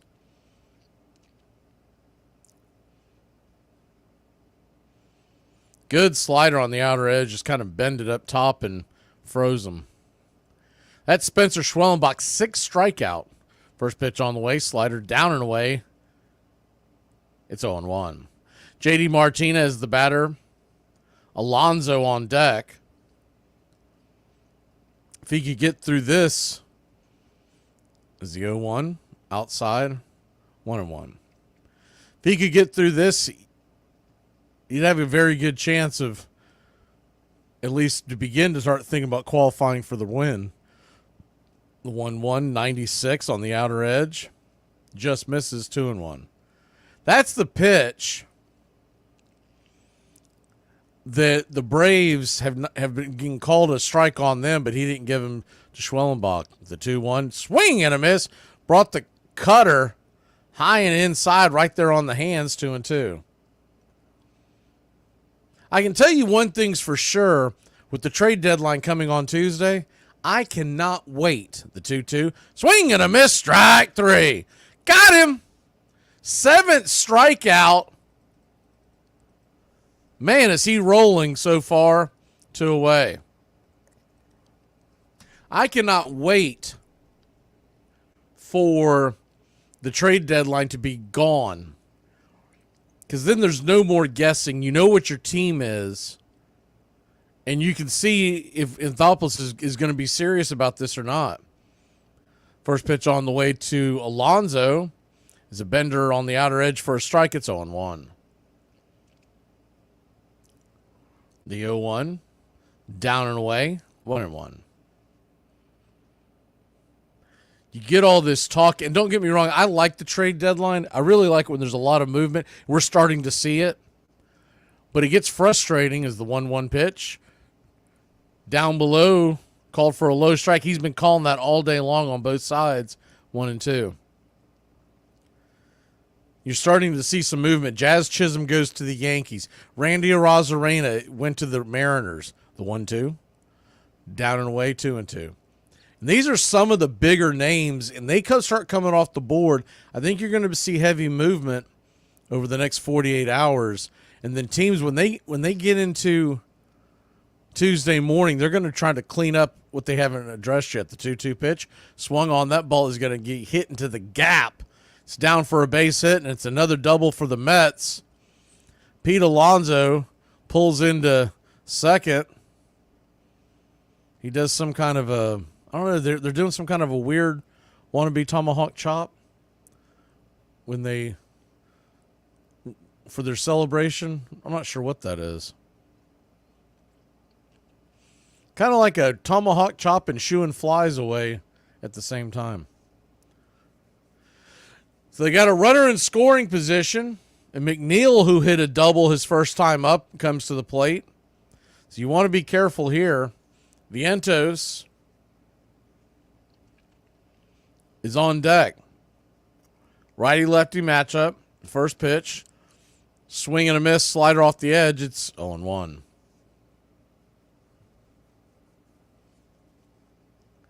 Muskrat drilled one into the corner. It was a hanging off-speed pitch that he drilled. The 0-1 swung on, pops it up, got underneath it. Arcia's calling everybody off, and he'll make the catch. Well, we get through another inning. We got the lead. We head to the 5th. Grab the bats, Braves country. All right, you're going to head down Thurber all the way to the stop sign, and then you're going to get onto Willett. I do live here, but I don't know a single street name in this development. I know the street that I live on, and then any street off of that means nothing to me. Head north. Okay, immediately, no. I don't know where north is. Northwest. Just give me the address, then I'll type it into my phone. You got a map? No, I don't have a paper map. You have one of those giant maps I could unfurl and point? I have a map on my phone. Do you have a globe? You're going to go south on North Street. and then it's going to be 2,000 more meters, and you're there. Why are you doing meters? Also, again, with the cardinal directions. Wind is strong, so I would stay off 480. I'm not driving a boat. You're going to want to avoid 34. There's going to be traffic. Avoid the highway? It's going to be quicker, but you're going to want to avoid it. Okay, so I punched that in, and the directions are telling me to go a completely opposite way. That's probably going to take you on like 480. Yeah. Nah, you can't trust that. Why do you not trust your phone with navigation? All of your emails are spam, and you respond to all of them. You trust it then, but you choose not to when it's with How did you get do my not come in the email? car. I'm going to print out the 8-page directions on MapQuest for you. I'll be right back. Here are some baseball facts that you might not have known. Ted Williams, when he passed away, parts of his family claimed that he wanted to be put into a state of biostasis through being cryogenically frozen. So, surgeons decapitated Williams, froze his body in a giant cylinder, and froze his head in a steel can. This was done with the hope that one day he could be revived from the dead. August 3rd, 1903. To the editor, it makes sense to teach a child to play chess. But what is the point of a crazy game like baseball? Here in educated America, adults play baseball. They run after a leather ball like children. I want my boy to grow up to be a mensch, not a wild American runner. Dear sir, let your boy play baseball and play it well, so long as it does not interfere with his education or get him into bad company. Let us not so raise the children that they should grow up foreigners in their own birthplace.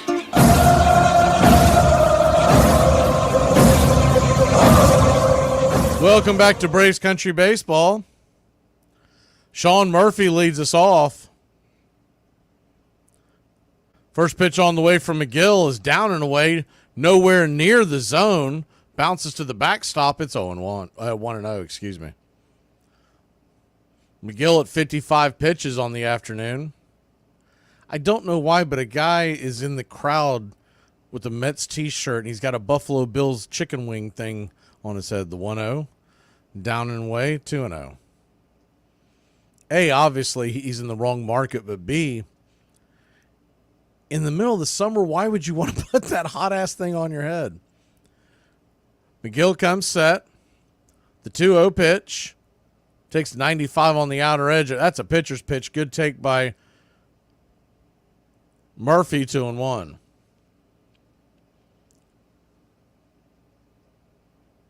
The 2-1. Lets her go. Misses outside. Ball 3, 3-1. Standing on deck is Nacho Alvarez. Arcia is in the hole. Kelnick would hit if anybody got on. The 3-1. Swing. Fouls it back. 95-mile-an-hour fastball right down the pipe. 3-2. Man, those are the pitches that when Sean Murphy was really cruising last year, he was belting those. Either turning on him and sending him into the left field stands or driving him into the gap. The payoff pitch. Swung on. Pops it up. Giving chase is Torrens, the hind catcher. That'll bounce into the stands. We'll do it again, full count.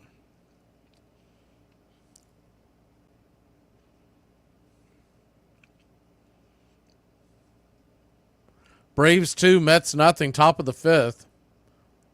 Baltimore's just laying down and playing dead at home. They're getting beat 4-0 versus the Padres. The 3-2. Chop foul. That's important because we are tied with the Padres right now in the standings. Technically, there are a couple of percentage points in front of us because they've played more games, but we do have 2 less losses.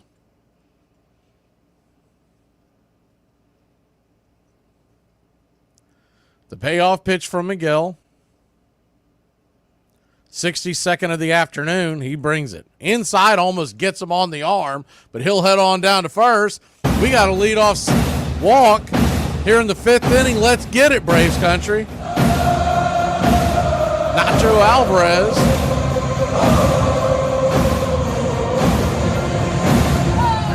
Coming to the plate.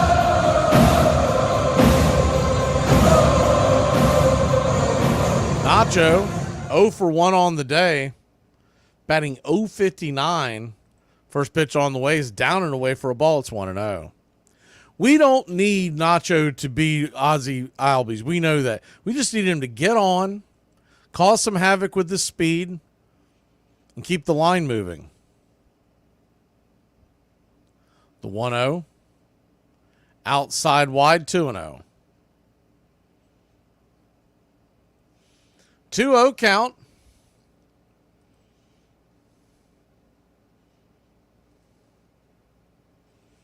Braves lead at 2-0. We're in the top of the fifth. Nacho's going to take a quick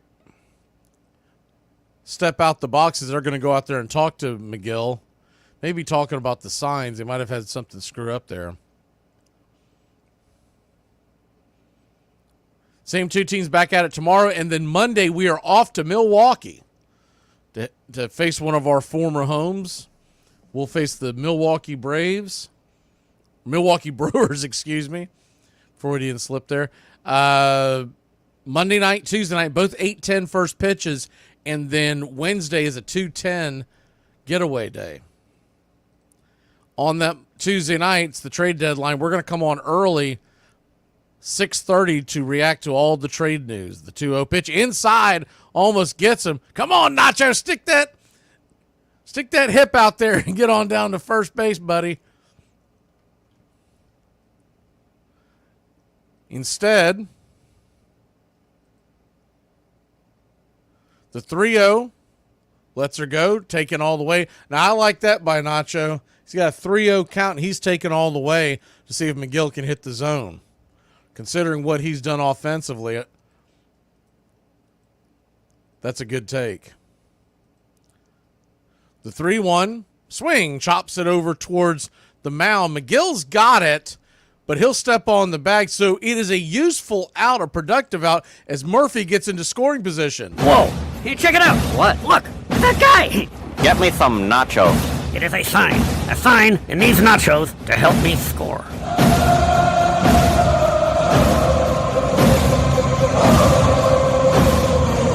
Orlando Arcia comes to the plate. Orlando 0 for 1. Base hit. Would most likely score Murphy, though he doesn't have the best speed. First pitch on the way is well outside. Almost got to the backstop again. It's 1-0.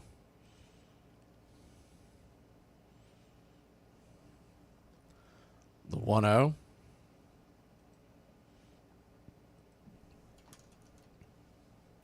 Lets her go. Down below the knees. Ball 2, 2-0. 2-0 count.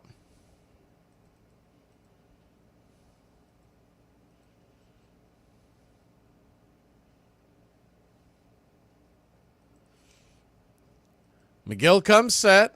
The pitch. Swing. That ball's laced into left field. That's going to get down where the green grass grows. Here comes Sean Murphy. He's coming around third, heading home, and your Atlanta Braves have put 3 on the board. You're not dreaming. It's 3-0 Atlanta here in the top of the fifth. Good piece of hitting by Arcia. He got a pitch on the inner part of the plate. They were shooting for the outside. Most teams are pitching him outside because he's pulling everything, and he ripped it. Vientos, man, I didn't realize how close Vientos came to making that catch. He just absolutely misplayed it. That should have been a leaping catch. I think he might have even touched it with his glove as it went by very, very slightly. 3-0 your score. Runner at first, 1 out. The 0-1 to Kelnick after the first strike. Kelnick 0 for 2. The pitch, swing, chopped over towards second. It's going to be a tough play, but a good spinning grab and turn throw to first. Iglesias to Alonso, 2 down. But on the play, we get another man in scoring position. So even though we don't get the base hit, it is a productive out. Man, Arcia was so close to that ball hitting him. He jumped over at the last second. A little surprised they didn't go to second base because Arcia runs so slow, but probably smart move by Iglesias just to take the easier out. First pitch on the way to Austin Riley's outside wide for a ball. It's 1-0. Austin Riley batting .252 with 17 home runs. 13 home runs on the year. The 1-0. Up top on the strike on the outer edge, 1-1. I knew my screen was wrong the moment I said it. I was like, he does not have 17 home runs. Austin Riley, his last 15 games have been batting .250 with an OPS near 8. The 1-1, swing and a miss, 1-2. In the last 30 games, he does have 7 home runs, a .266 average, and more importantly, his OPS his last 30 games, .865. The 1-2. Miguel comes set. Outside wide, 2-2. Love to see Riley get on as hot as Ozuna's been to bring him to the plate. Arcia at second. 2 outs. Deuce is wild here in the 5th. The 2-2, 2 outs. The number 2 hitter, Riley. Swing, pops it up.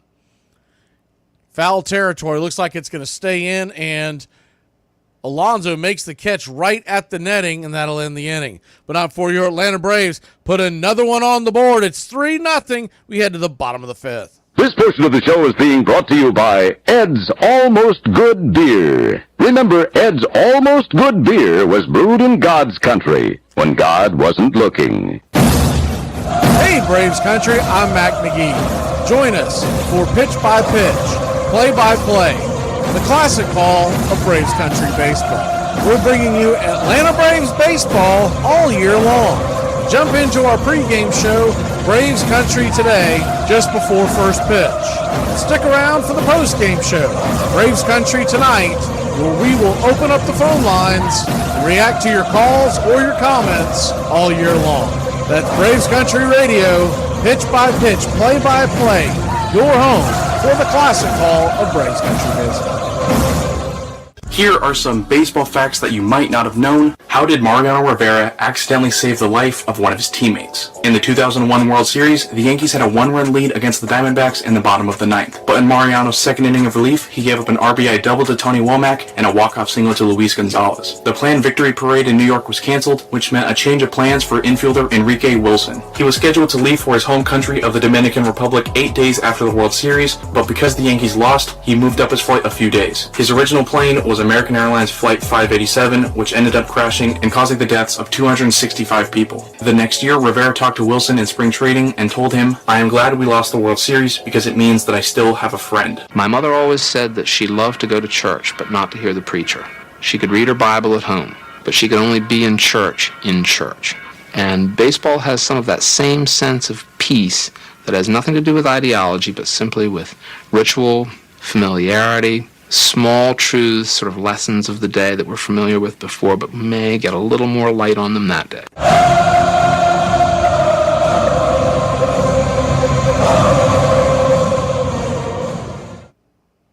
Welcome back. First pitch from Schwellenbach. The sinker on the edge touches the paint. It's 0-1. Schwellenbach at 59 pitches. That's number 60. Cutter misses outside, 1-1. You're just joining us. Atlanta Braves have put 3 on the board. The 1-1 pitch swung back, foul, 1-2. In the 4th inning, Marcell Ozuna hit his 30th home run. Matt Olson, his 14th home run. Back-to-back home runs to make it 2-0. In the 5th inning is the 1-2 pitch. Swing and a miss, strike 3. Spencer Schwellenbach dealing one away. Orlando Arcia singled in Sean Murphy after Sean Murphy got on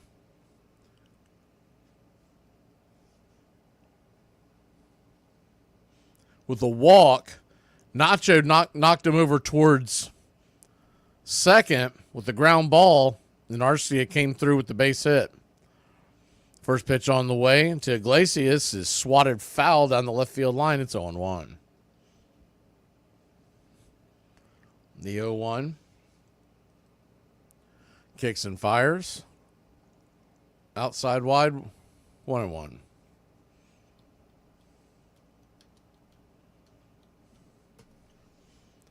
One count.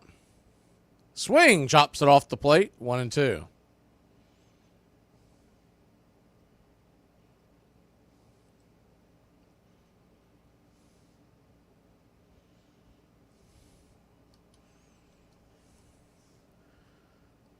Schwellenbach comes set. The 1-2. Chop foul down the third base line. We'll do it again.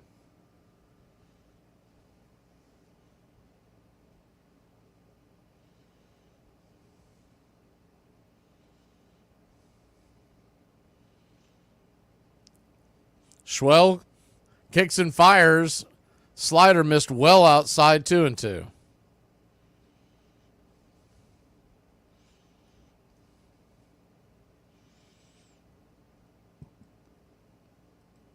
The 2-2 pitch. Swing. Chops that one. Back behind home plate. Glacius really making him work for it.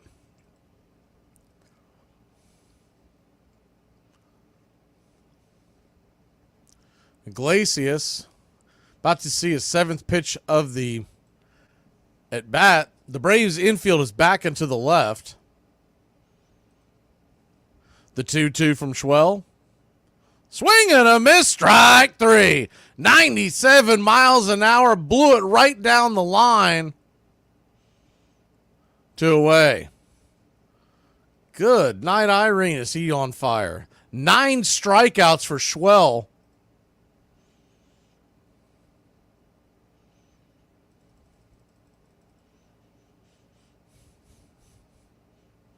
That's really going to help my argument the other day as the first pitch four-seam fastball to DJ Stewart is swatted fouling out of play. It's 0-1. My wife saw that I bought another card, and it was a Schwellenbach's rookie card, the 0-1. Swing, that ball's lifted into right field. Coming over, making the running catch is Adam Duvall, and your future Hall of Famer, Spencer Schwellenbach, has gone 5 scoreless. Let's go, Braves country. Ozuna's coming up. What did you say to your old teammates at the end there when you were standing in front of the bench? Take their ass home. Long flight to LA. Take y'all ass home. Here are some baseball facts that you might not have known. How were blue check marks on Twitter partially caused by a baseball manager? Hall of Famer Tony La Russa, when he was managing the Cardinals in 2009, a La Russa impersonator posted something on Twitter that made Tony pretty mad. The troll tweeted, "Lost 2 out of 3, but we made it out of Chicago without one drunk driving incident or dead pitcher." The tweet referenced La Russa's DUIs, as well as Darryl Kyle and Josh Hancock, who were 2 Cardinals pitchers who had recently died. The tweet was very offensive, and La Russa, who actually has a law degree, ended up suing Twitter. The case was eventually dropped, but as a result, Twitter introduced verification badges to make sure that the accounts with them were genuine. It all starts with just one thing.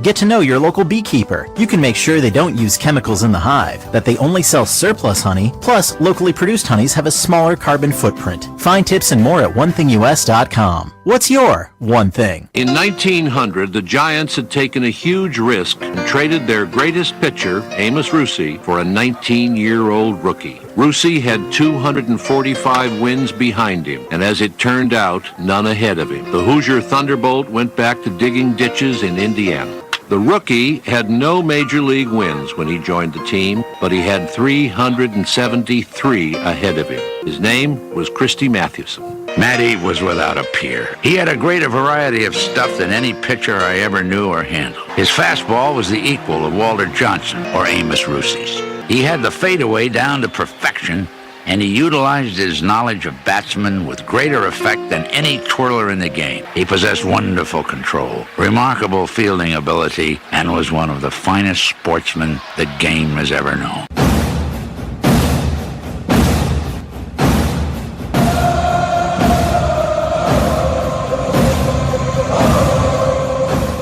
Welcome back to Braves Country Baseball. First pitch on the way to Marcell Ozuna, swung on, lifted towards right, coming in, making the running catch. DJ Stewart, he had a long way to go and a short time to get there, 1 away.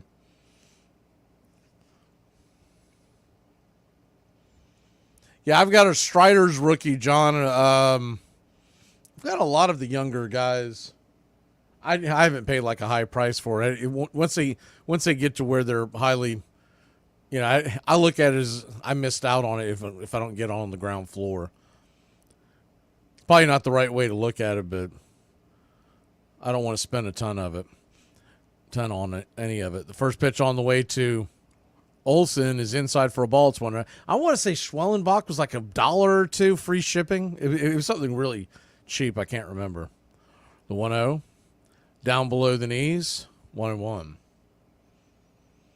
1-1 count. I got a sleeve for a few bucks of the Braves in the 1980s. I went through them. None of them really worth anything. It's just sentimental. The 1-1 swung on, chopped foul. 1-2.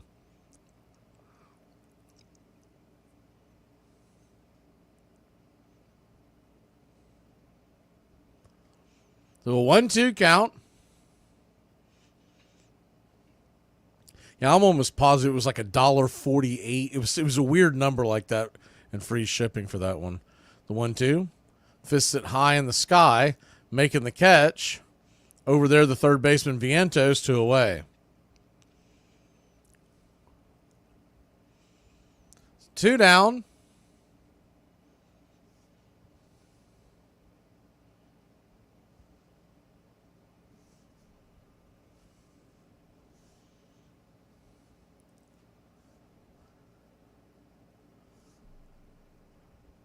Duvall comes to the plate. Oh, it looks like maybe that's what Grandma King was talking about. It looks like the sign has been chopped down. Appreciate everybody hitting the sign.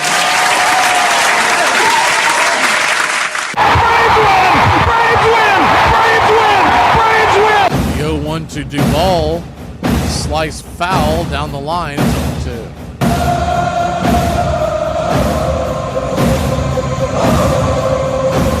So an 0-2 count.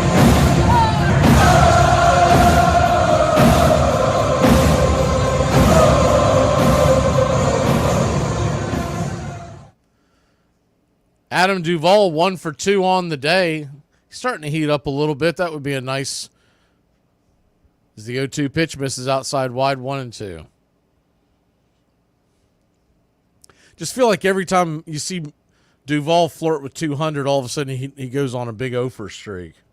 It's hard to get excited about that. The 1-2. Swing. That ball sliced back foul. Do it again, 1-2. Came in with the heat. About knee high on the inner cut. On deck is Eddie Rosario. 2 outs. Infield's playing back into the left. Pretty straight away, but deep in the outfield. The 1-2 pitch. Swing. Bops it up. High in the sky. Shallow left field. Lindor waves everybody off, and that'll end the inning. 3 up, 3 down. We head to the bottom of the 6th, clinging to a 3-run lead. I am so baked right now. I'm like a pie that smells like pot. I'm a pot pie. Things you might not know about Ty Cobb. Number 1, he made his major league debut with the Detroit Tigers 22 days after his mother unalived his father, thinking he was an intruder. Number 2, by the time of his death, he held over 20,000 shares of stock in Coca-Cola and owned bottling plants in 3 different states. Number 3, he hit 9 home runs during his 1909 Triple Crown season, all inside the park home runs. He is the only player in the modern era to lead his league in home runs in a season without hitting a ball over the fence. Number 4, he caused the first players' strike. After being suspended for attacking a spectator, his teammates went on strike to protest the lack of protection of players from abusive fans. Number 5, in 1913, he became the first baseball player in history to be paid a 5-figure salary when he signed for $12,000. Number 6, he still remains the only player with 2 35 or more game hitting streaks. He also had 6 hitting streaks of at least 20 games. And finally, number 7, he had 23 consecutive seasons in which he batted 300 or better. The only season he didn't bat 300 was his rookie season. Anyway, in my spare time, I also enjoy stuffing animals, usually with other animals. For instance, a badger will hold 5 squirrels. A mouse will hold a shrew and a vole. You get the idea. Circle of life. I have broken the sound barrier, but you must never ask me how. I don't believe in the moon. I think it's just the back of the sun. I love a good train wreck. Stop it, you. She doesn't know you're joking. No, he's joking? John McGraw may have championed the old brawling brand of baseball, but his greatest star was Christy Mathewson, a pitcher with a record for clean play so spotless that his wife once felt she had to defend him by saying that while he was a good man, he was no goody-goody. Christy Mathewson was so virtuous, he would not give interviews to sports writers who he heard cheated on their wives. Welcome back to Braves Country Baseball. Schwellenbach takes a pitch down low for a ball. It's 1-0. Michael Harris told Justin Toscano and David O'Brien, two Atlanta writers, yesterday, as the 1-0's in the dirt, 2-0, that he is extremely confident he will be able to return by August 14th, which is the first eligible date from the IL. The 2-0 right there at the knees, 97 P at the knees. It's 2-1. So that means that we've got, I mean, we talked about this on the football show. I just kind of forgot that it was the football show that we were on. We were talking about this. So that means that we've got a little over 2 weeks. Is the 2-1 right there at the knees again, 2-2. I saw I'm assuming the question that Grandma King is asking about is that she saw Charlie Blackmon being reported on MLB as the 2-2. Swing and a miss, strike three. Ring them up for double digits. Oh, my. Mr. Schwellenbach. Man, you got to do something for that.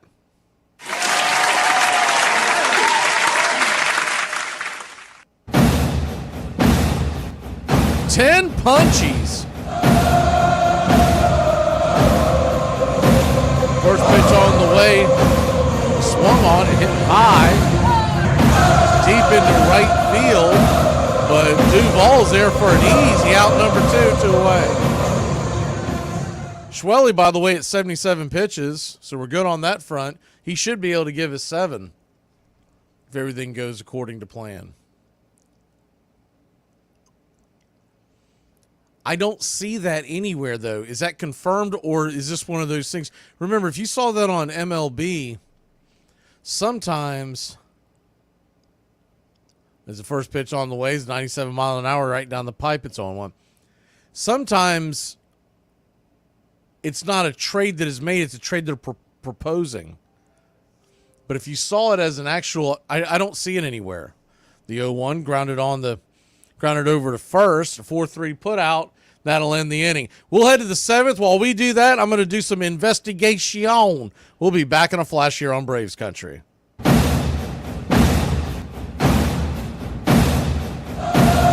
What am I doing? I'm moving sandbags 15 feet that way. That's what I'm doing. Why? Does it look like I know? I said I was always that guy that sat in my living room watching you guys play in the World Series and thinking, man, I would love to be there and experience the euphoria of what it feels like. You know, I just never thought that I'd be one of those guys that got to do this, honestly. And it's really cool. I'm telling you what, it exceeded all my expectations. It snowed 4 inches last night. Is that a lot, ladies? Or no, you need like more. That's nothing. That's like no snow. It's average? Is it average? Here are some baseball facts that you might not have known. Sammy Sosa is one of the legendary home run hitters of the steroid era. He hit 60 home runs in 3 different seasons, but unbelievably didn't lead the league in any of those years. Every year, either Mark McGwire or Barry Bonds had more. Small boys had admired other players.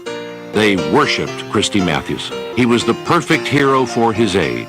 He seemed to have sprung from the pages of the dime baseball novels American boys now devoured. Sports writers and fans across the country called him the Christian gentleman. No one did more to improve the reputation of the baseball player, and he did it with style. Matheson would always wait until just about 10 minutes before game time. Then he'd come in from the clubhouse across the field in a long linen duster like auto drivers wore in those days. And at every step, the crowd will yell louder and louder.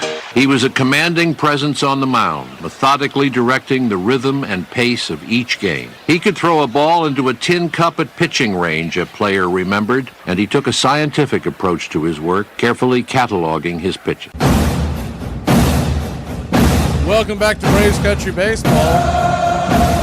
Yeah, that rumor was just speculation about the Charlie Blackmon trade. He's been linked to the Braves a few times over the last few years as the Rockies continue to stink, and Charlie's from the area.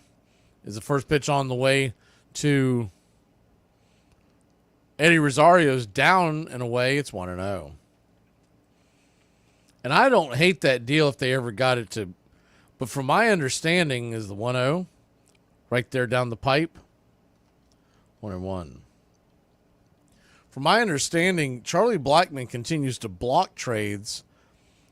He likes living in Colorado. The 1-1. Swing and a miss. 1-2. Came over the top on that one.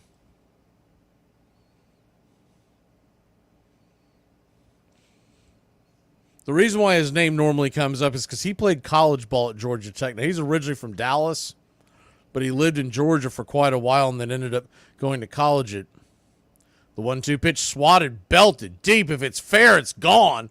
And this one does stay fair. How about that? Eddie Rosario, his second career home run against Tyler Miguel.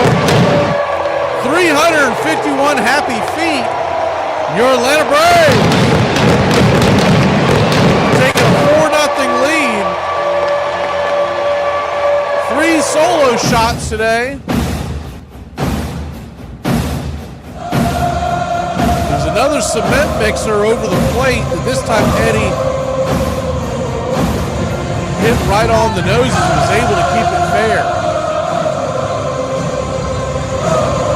First one on the way to Murphy is high and out of the zone. It's 1-0.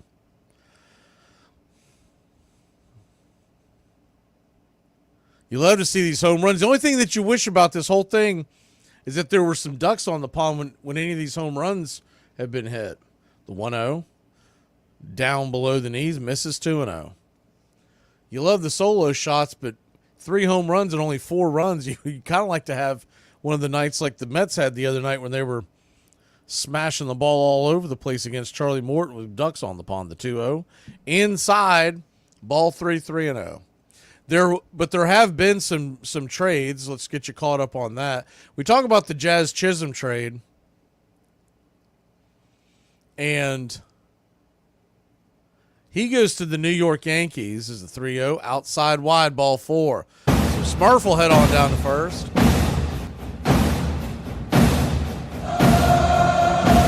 Marlins got back in the trade some prospects.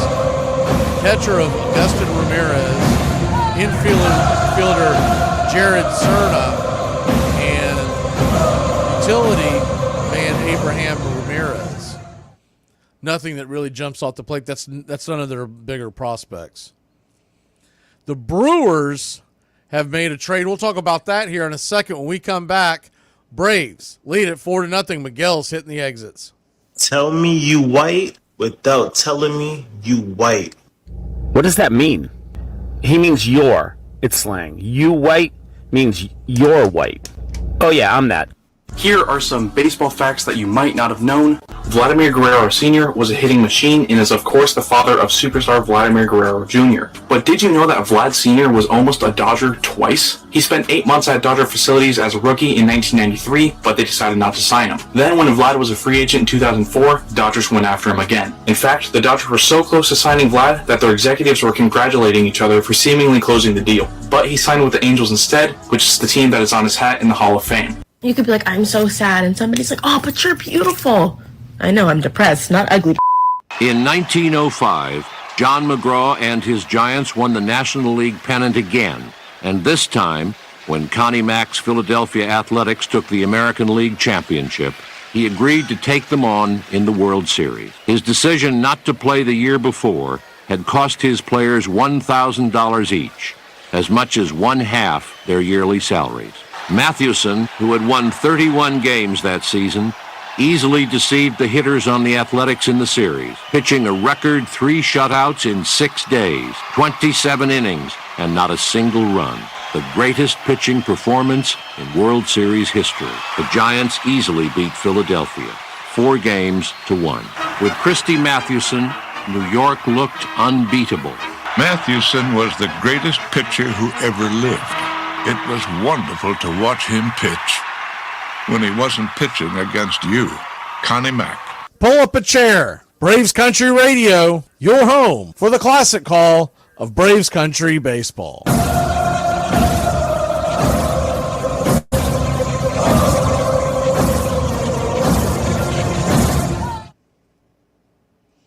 Welcome back to Braves Country Baseball. First pitch on the way from Young. It's a strike. Follows that up with the ball to Nacho Alvarez. It's 1-1. The 1-1 swung on and missed. Sweeper out way out in front of that one. 1-2.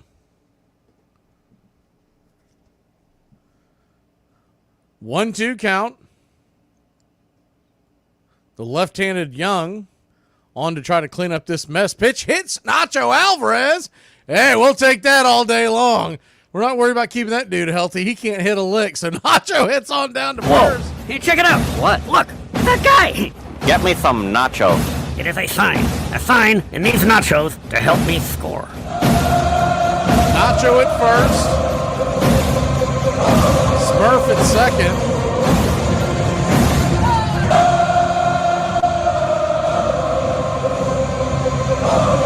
I'm sure it just feels good to be on base for Nacho. That'll bring Orlando Arcia to the plate. He's red hot. One hit in his last 9 at bats. First pitch on the way. Right there at the knees for a strike. It's 0-1. The 0-1. Young comes set. Fires away. Down below the knees. 1-1. Little bit here on the new pitcher. The southpaw.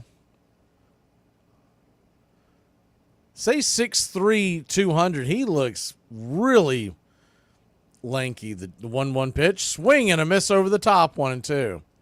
You may remember Danny Young. Pitched for the Braves the end of 2022 and into the 2023 season.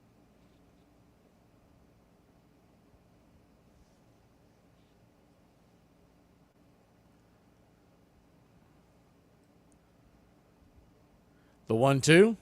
Swing and a miss, strike 3. Orlando down on strikes again. That'll bring the left-handed bat, Jared Kelenic, to the plate. He had 8 appearances for the Braves in 2023 and a 108 average. I remember Danny Young. He didn't have the beard back then, but I remember him coming up. First pitch on the way. He's down and away. For ball, it's 1-0. He pitched just 2 innings in 2022 for the Braves. Mop-up role. It was late September. Did not give up a run there. The 1-0. Swing and a miss over the top. 1-1. And because he's been around so long, he was drafted by the Blue Jays in 2015. He was DFA'd and then picked up. So that's how the Braves lost him. The 1-1 pitch. Down and away. 2-1. Doesn't have overpowering stuff, but he's a crafty left-hander. Now, he could very well be on his way out as the Mets have made some trades, along with getting Stenek. The 2-1 pitch. Swing and a miss. Kind of a confused swing by Kelenic. The ball was coming in on him. He started to swing, and when the ball didn't fade away, just had a really awkward swing at that 1-2. 2 on, a 2-2 count, 1 out the pitch. Swing and a miss, strike 3. Kelenic 0 for 4 now, 2 down. That'll bring Austin Riley to the plate. John's asking about Nacho's speed. Yeah, Nacho's got decent speed. He's had, 21 stolen bases down on the farm? It's kind of a moot point when you have Murphy in front of you, but he can definitely roll. First pitch on the way. Down and in. It's 1-0. He doesn't really have what you would say like blinding speed, but he's got solid speed for an infielder. The 1-0 to Riley. Outside wide, 2-0. Ozuna stands on deck, so you know he wants no part of that. You would think Riley's going to get something, whether he wants to give it to him or not. The 2-0, 92, right inside, just grabs the paint, 2-1.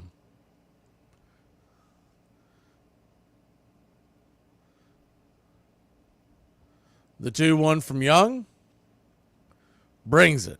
Swing, chops it foul, just over the sweeper, 2-2. Yeah, DJ talking about Kelnick slumping. I mean, it's been awful. Hitting 102 his last 15 games, 191 his last 30. If it wasn't for a couple of home runs, the 2-2 swung on, chopped up the middle, should be an easy play. It is. A 6-4 put out will end the inning. Braves get another one on the board. It's 4-0 Atlanta. Get up and stretch, Braves country. All right, I can't see you. Let me hear you. All one, two, three.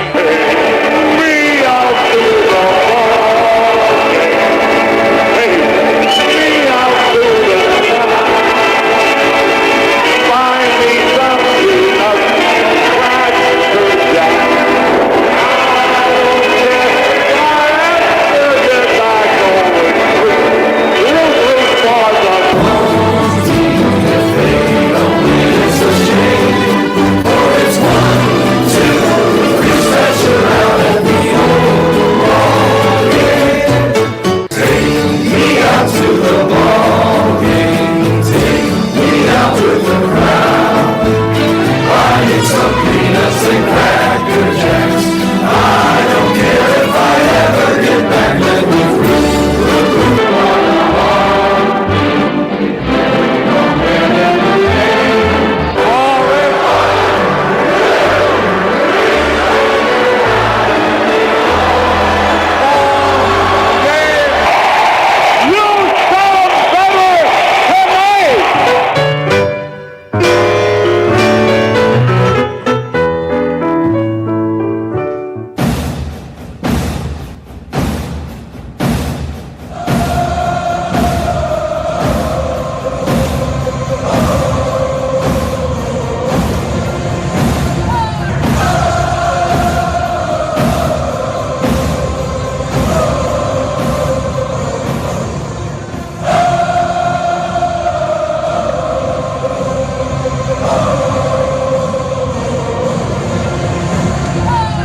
Welcome back to Braves Country Baseball.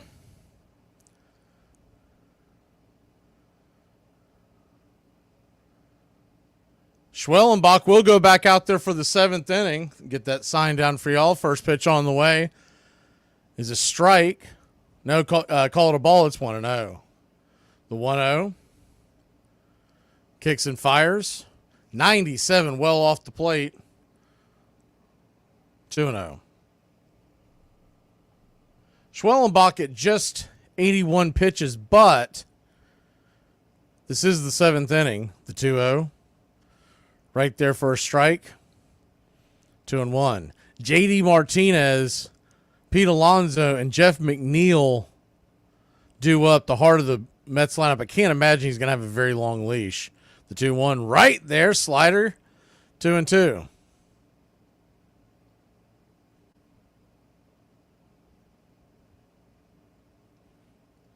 2-2 count. Lets her go. Caught, looking, strike 3. Good night, Irene. Mr. Schwellenbach is dealing today. One away. Spencer Schwellenbach, his 11th strikeout. Man, if you had him on DFS fantasy, you are rocking today. First one on the way to Alonso, swung on it, swatted back foul. It's 0-1.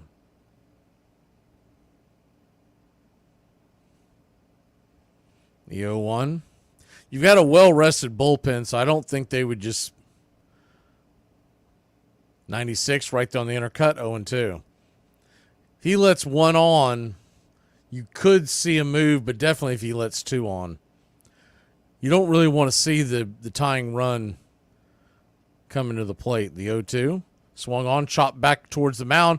Schwellenbach has to make a nifty backpedaling grab, flips it to first, over and under the mound, and it's quickly 2 down. That is a play that I'm telling you right now, most pitchers are going to trip and fall back asswards with their feet up in the air. Now, he is an ex-shortstop, so that's probably got something to do with it, but, man. First pitch on the way.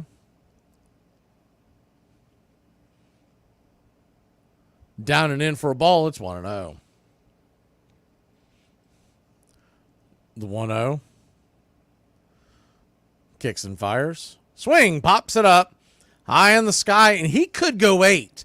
Because after Nacho makes his catch, and he does, that'll end the inning. Mr. Schwellenbach is only at 88 pitches. We'll be back in a flash here on Braves Country. My mama always told me I could be whatever I wanted, so I became a problem. Look, I done told you I'm Contretto. I'm country and ghetto. Okay, I might be tiny baby, but I'm mighty. I don't want to fight you, but I will if I have to. I'm crazy. I'm medicated crazy. You better try Jesus, baby. Don't try me. Don't try me. Hey, Braves Country, I'm Mac Magee. Join us for Pitch by Pitch, Play by Play, the classic call of Braves Country baseball. We're bringing you Atlanta Braves baseball all year long. Jump into our pregame show, Braves Country Today, just before first pitch. Stick around for the postgame show, Braves Country Tonight, where we will open up the phone lines and react to your calls or your comments all year long. That's Braves Country Radio, pitch by pitch, play by play, your home for the classic call of Braves Country baseball. People say that, oh, you want to be different so bad, you want to be different so bad. No, I would much rather fit in and be liked. But there's something wrong with me psychologically. I mean, the less you have going on, the less you have to worry about. Look at me. I got nothing going on. I got nothing to worry about. Except your future. There's nothing about baseball that calls for any sort of superhuman proportion or skill, or it at least appears that way. There's the illusion that it doesn't. As boys and girls, we grow up playing it, or we grow up playing softball. And we see the people who are playing it professionally now, and they don't look that different from us. They're not 6'8". They don't weigh 275 pounds. They're not on skates.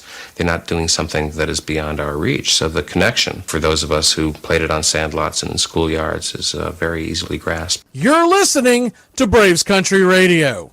Please like and subscribe today. YouTube.com/@BravesCountry. That is going to be it for Schwellenbach. He's getting hugs and handshakes in the dugout. First pitch on the way to Marcell Ozuna is outside wide. Should have been a ball, but called a strike. It's 0-1. He's talking to Max Fried right now. No telling what Max Fried's saying, but I hope Schwell's saying, now it's time to get your ass up there and do something. Get off that IL, son. The 0-1's right there, first strike to Ozuna, 0-2. 7 innings, 11 strikeouts, no walks, just 2 hits. The 0-2 misses well outside, 1-2. On the pitch, Danny Young stumbled off the mound. He appears to be all right. Moves that have happened here in Major League Baseball today. Yankees make the trade with the Marlins for Jazz Chisholm. We talked about that. The 1-2. Swing and a miss, strike 3. Ozuna down on strikes. The Brewers have made a trade. They get right-handed reliever Nick Mears from the Rockies in exchange for Bradley Blaylock and Herrera, two fairly decent prospects. The Giants have DFA'd Mike Baumann. Not that there's much interest in that, but just figured I'd pass it along. Lefty-lefty matchup as Olsen steps in. He takes a swing at the very first pitch and pops it up over towards the third base dugout, and it's going to bang off the netting. The The ball is caught, but it's a dead ball, 0-1. Last night, Stenick went to the Mets from the Mariners. I was surprised to see how high his ERA is. He's got an ERA in the mid-4s. I've always liked Stenick. He's got a lot of really good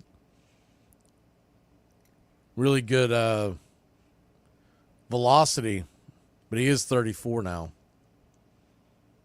And he's from Braves country.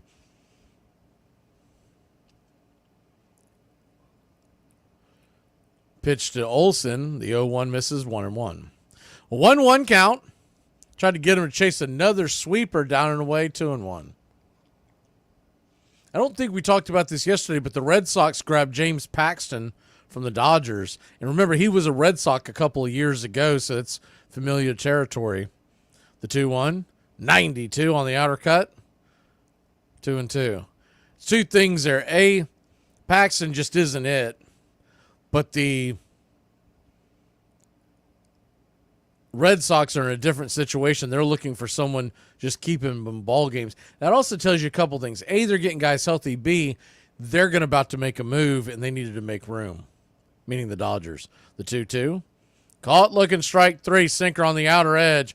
Olson doesn't like it, but you can't take that pitch there. It's too close. 2 away. Other moves that have been made over the last couple of days, you missed Austin Hayes going from the Orioles to the Phillies, which really helps out the Phillies' offense, outfield offense. They really needed a right-handed bat to pair up with Brandon Marsh. They say he's not platooning, but I'll see that when I believe it. First pitch on the way to Duvall is right there for a strike. It's 0-1. And A.J. Puck was sent to the Diamondbacks from the Marlins. That one surprised me because they were high on him in the spring. The 0-1. Swing, and that ball is sliced into right field. That's going to get down where the green grass grows. DJ Stewart makes a sliding attempt, rolls over it. Almost Bad News Bears it. Finally gets the ball to stop, gets it in the infield, but not before Adam Duvall.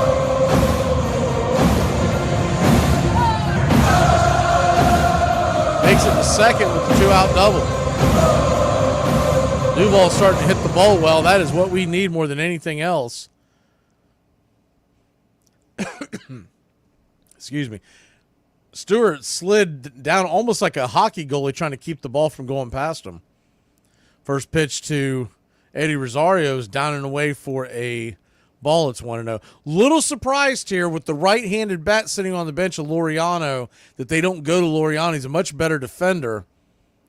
You got the lead, and it would give you a righty-lefty matchup.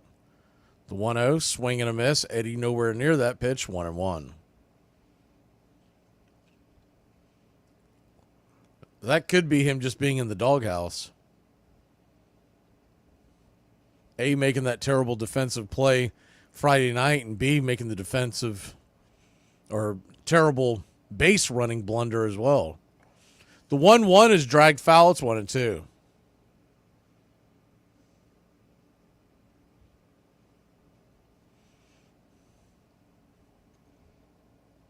The 1-2 count.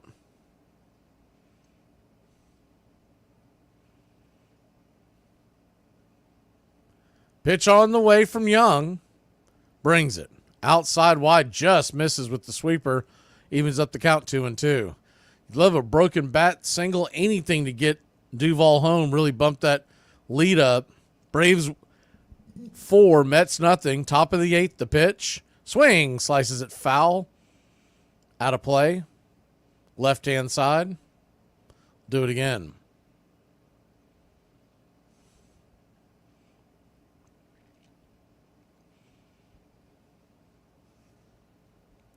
The 2-2. Caught looking strike 3. Eddie's complaining about the same pitch that struck out Olson, but you got to swing. You can't hold the bat there with 2 strikes. We'll be back in a flash. 6 outs to get us a W. She'll have a whole crotch full of STDs and still call herself a snack. Okay, food poisoning. Got a text from my ex the other day, said he missed me. I said, I'm sorry, I can't talk right now. I'm at a funeral. He said, oh my God, who died? I said, my feelings for you did, bye. Armchair. Here are some baseball facts that you might not have known. Prince Fielder is one of the most memorable home run hitters in the recent past, whose career was unfortunately cut short. His father, Cecil Fielder, was also known for hitting home runs. Cecil finished his career with 319 home runs, and 18 years later, his son Prince also finished his career with 319 home runs. Okay, first of all, I didn't miss the red flags. I looked at them and thought, that's sexy. And that's my problem. Alta Weiss was a doctor's daughter from Ragersville, Ohio, who began to pitch for boys' teams at the age of 14. At 17, she joined a men's semi-professional team. Miss Weiss can easily lay claim to being the only one who can handle the ball from the pitcher's box in such style that some of the best semi-pros are made to fan the atmosphere. The Lorraine Times-Herald. 1,200 people turned out to see her make her professional debut. She gave up only 4 hits and a single run in 5 innings. Soon, special trains were being run out from Cleveland whenever she pitched, and thousands paid to see her play. In 1908, her father bought her a barnstorming semi-pro team, which he renamed the Weiss All-Stars. She eventually put herself through medical school with her earnings, practiced as a physician, and spent her last years sitting on her porch in Ohio, watching children play the game she loved. But it would be 4 decades before women finally got a chance to play in their own professional league.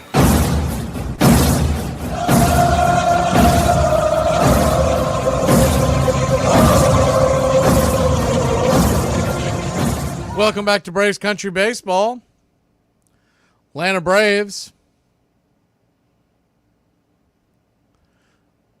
lead this one 4-0. Joe Jimenez begins the 8th inning for Atlanta.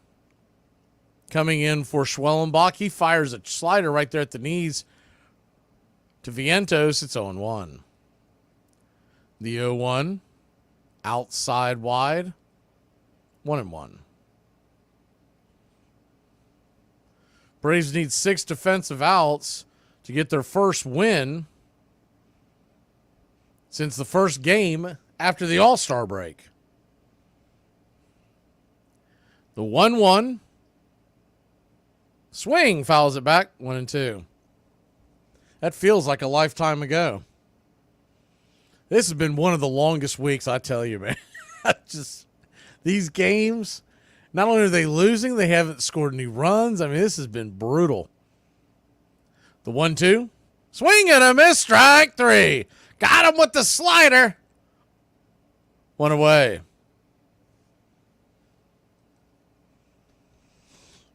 I don't know why, but I've got a feeling the Braves are going to do something tomorrow. And then add to stuff by Tuesday. They're not going to just sit on their laurels. I do know that. They're going to do something. But whether it's something that overwhelms us is another question. That's normally not their MO. First pitch to Iglesias is right there for a strike. 0-1. The 0-1 from Jimenez. Kicks and fires. Swung on. Chopped foul down the third base line. 0-2. Well, I thought this guy was done, but Mike Clevenger is going to undergo season-ending surgery. I don't remember the last time I saw him being relevant. The 0-2 swung on, banged hard on the dirt, over to Arce. He's got to fire it quick. A laser across the diamond over to Olsen. Just gets the hustling Iglesias by about a half step. 2 away.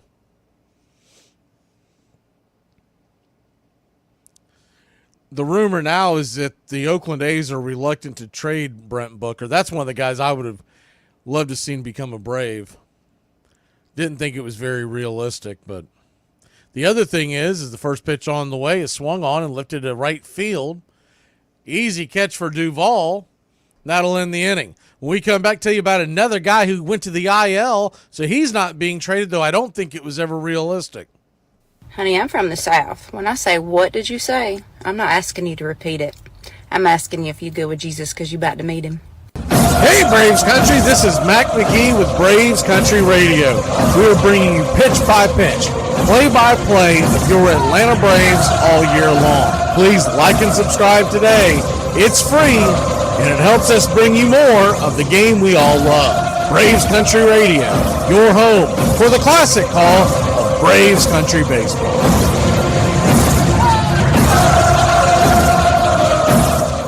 Do you sometimes sit and just be thinking like, man, I can't believe my best friend's a thug? You're not a thug. Yes, I am a thug. You're not a thug. Yes, I am. How are you a thug? I took hip-hop classes, Chad. Here are some baseball facts that you might not have known. In the 1995 MLB draft, the Montreal Expos chose a 17-year-old catcher from San Mateo, California, named Tom Brady. But Brady decided to pursue football instead. The 1906 Chicago Cubs, believed by many to have been the best team in baseball history. They moved smoothly to the pennant that year, winning 116 games and losing just 36.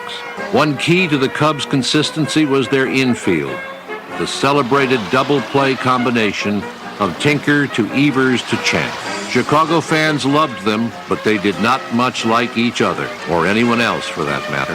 First baseman and manager Frank Chance fined his players $10 if they so much as shook hands with an opposing player. Second baseman Johnny Evers was so touchy that his teammates called him the human crab, and he missed one entire season after suffering a nervous breakdown. Shortstop Joe Tinker was ordinarily a cheerful man, but even he refused to speak with Evers for 2 whole seasons after a quarrel over cab fare.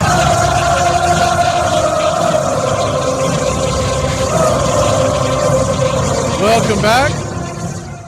Young's going to go back out there for another inning of work. Sean Murphy, Nacho Alvarez, and Arcia due up. I'm sorry, this is Alex Young now. I thought he looked a tad different, but you see Young up there and you figure it's the same guy, both left-handers. Alex Young fires the first pitch, change up down below the knees, low strike call, it's 0-1. The Cubs acquired Nate Peterson. That was broke about 5 hours ago. Really, he went underneath the headlines. He's not really much of anything anymore, but he comes over from Toronto. He's now a bullpen piece. The 0-1 down and in, 0-2.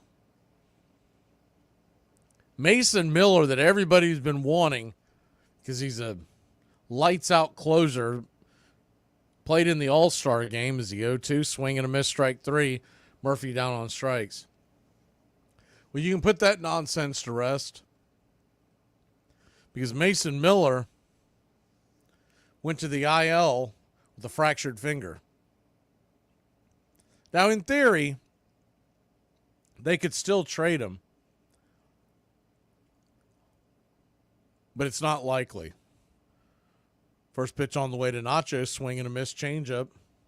Over the top, it's 0-1. Doesn't look like the Orioles are going to put up much of a fight. They trail 8-2 against San Diego in the 7th. The 0-1, swing and a miss, 0-2. So an 0-2 count.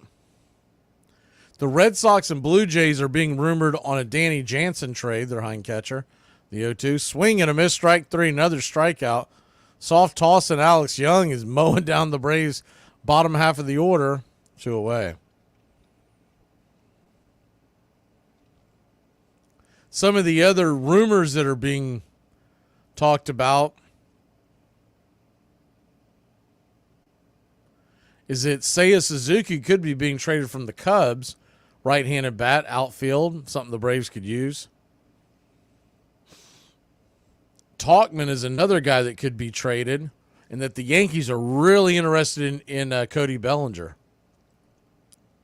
The 1-0, swing and a miss over the top, 1-1. 1-1 count.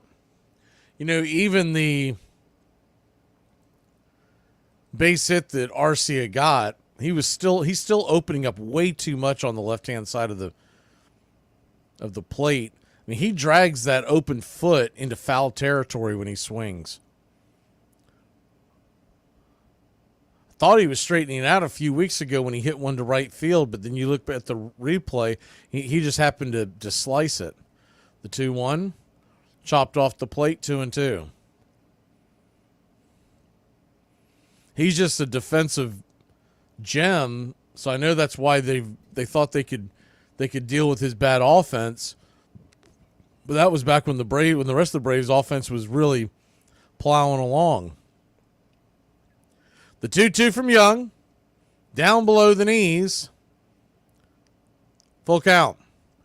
They did show Eyeglasses warming up in the bullpen, so he was most likely to come on unless the Braves put a few more on. The payoff pitch. Down below the knees. Did he go around? He did not.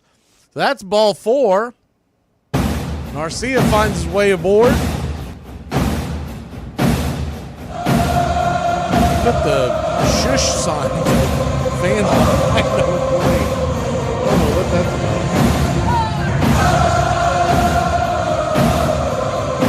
Sure, Mets fans were giving him the business. Kelenic comes to the plate. He takes the first swing at the first pitch he sees and dribbles it into the glove of the second baseman Iglesias. 4-3 putout, and that'll end the inning. Well, that sounds about right. We'll be back in a flash. Braves lead it 4-0. You know, it's a song that justifies drinking any time of the day. But, you know, you just say it's 5 o'clock and it's okay, right? But it only works for drinking. You know, you can't show up late for work and be like, hey, 9 o'clock somewhere. Imagine thinking I'm a hoe and you still can't get with me.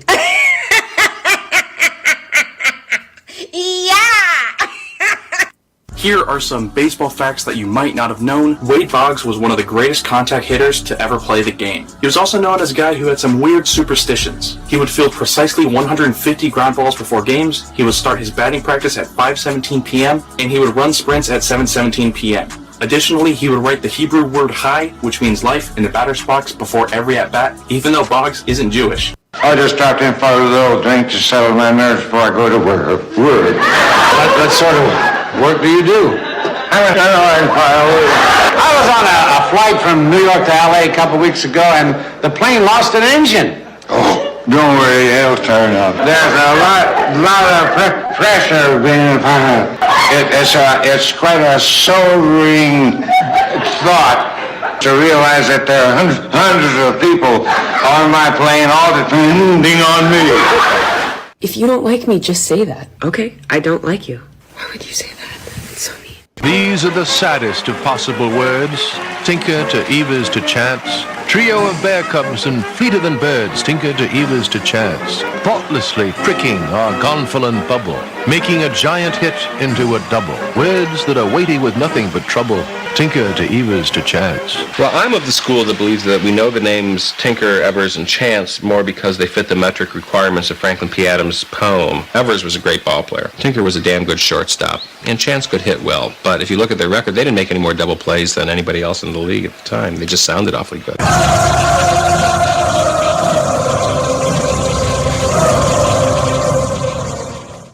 Welcome back to Braves Country Baseball.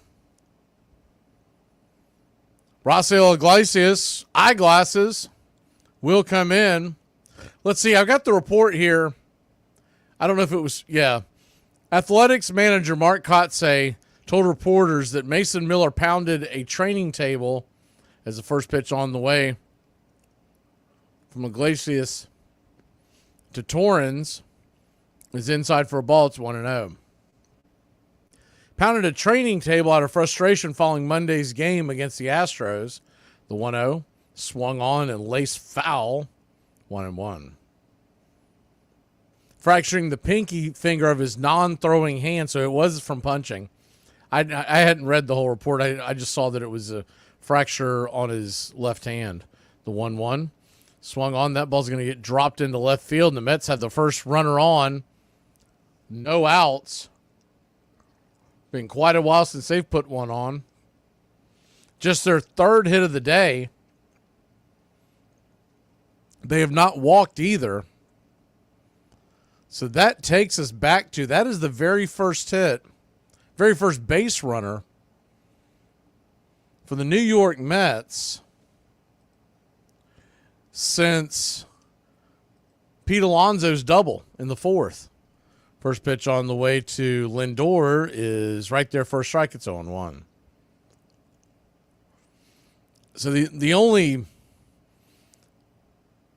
is the 0-1 pitch, swung on, pops it up deep into left field, going back, making a leaping catch at the wall is Eddie Rosario. Runner will have to race back to first, one away. He misjudged that and was just able to leap at the last second He was fading back to his right, had to leap to his left. Rosario's funny that way. He plays some bad defense, but sometimes he makes some just incredible plays. And that was a heck of a catch.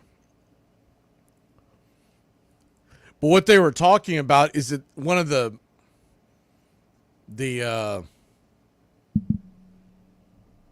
silver linings in the whole thing, if he were to get traded, that's a big if. I don't think it's going to happen. He can continue to keep his pitch arm loose during his rehab because it has nothing to do with his throwing arm. First pitch to Nemo's down and in for a ball. It's 1-0.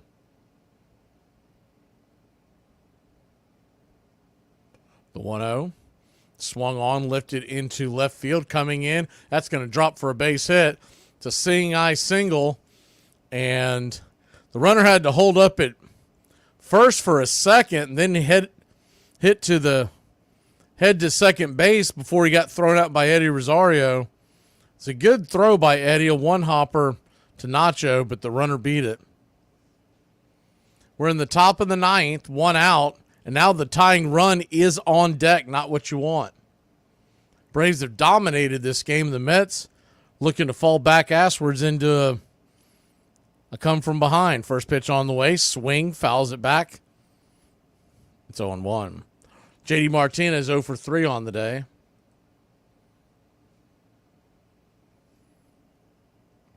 The 0-1. Kicks and fires. Check, swing, foul, 0-2.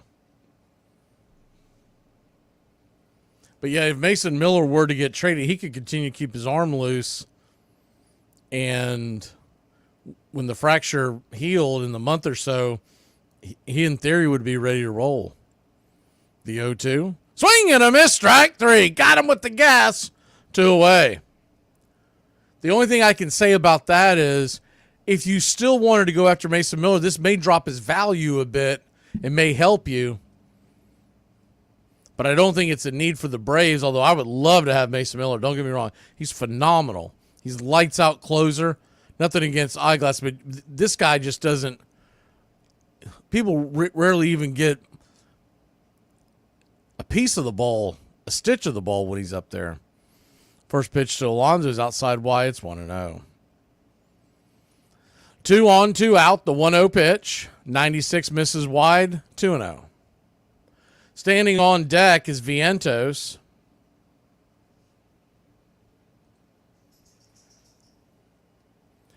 On the Mets bench, you've got Alvarez, Bader, Gamble, and Taylor. The 2-0. Right there at the knee, slider, 2-1.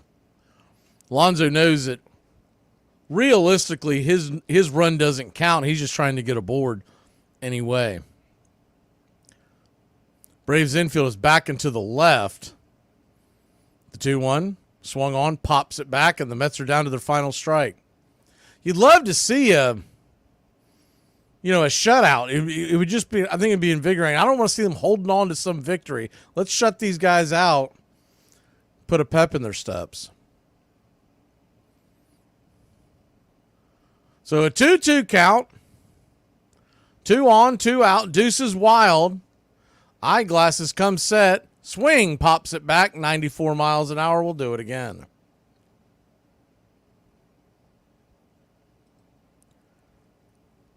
Braves 4, Mets nothing. Braves trying to end this long losing streak. The 2-2. Swung on, chopped over towards third. Foul. Do it again.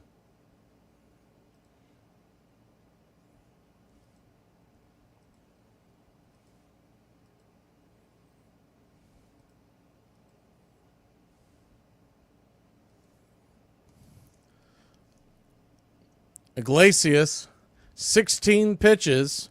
Here's number 17. Did he go around? Looked like he did.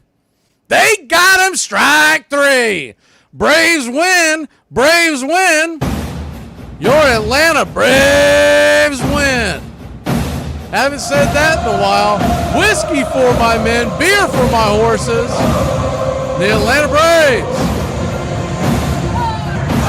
take a 4-0 W. Player of the game ball, it's got to be Mr. Schwellenbach. What a game he had. Holy cow. 7 innings, 11 strikeouts. Tip of the cap to the 3 men who hit the home runs as well. Ozuna hits his 30th home run.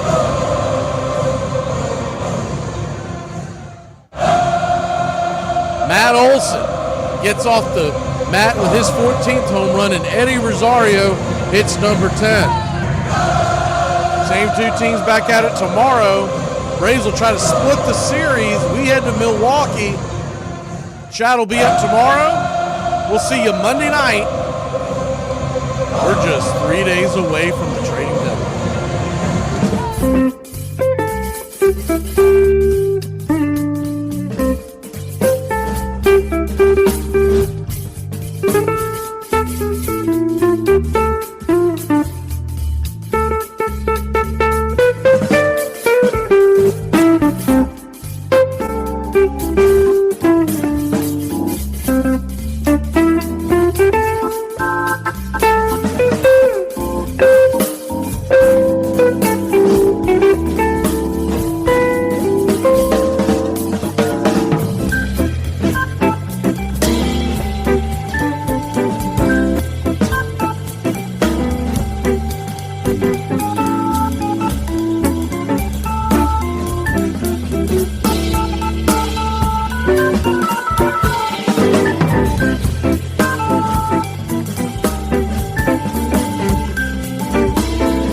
You're in Braves country.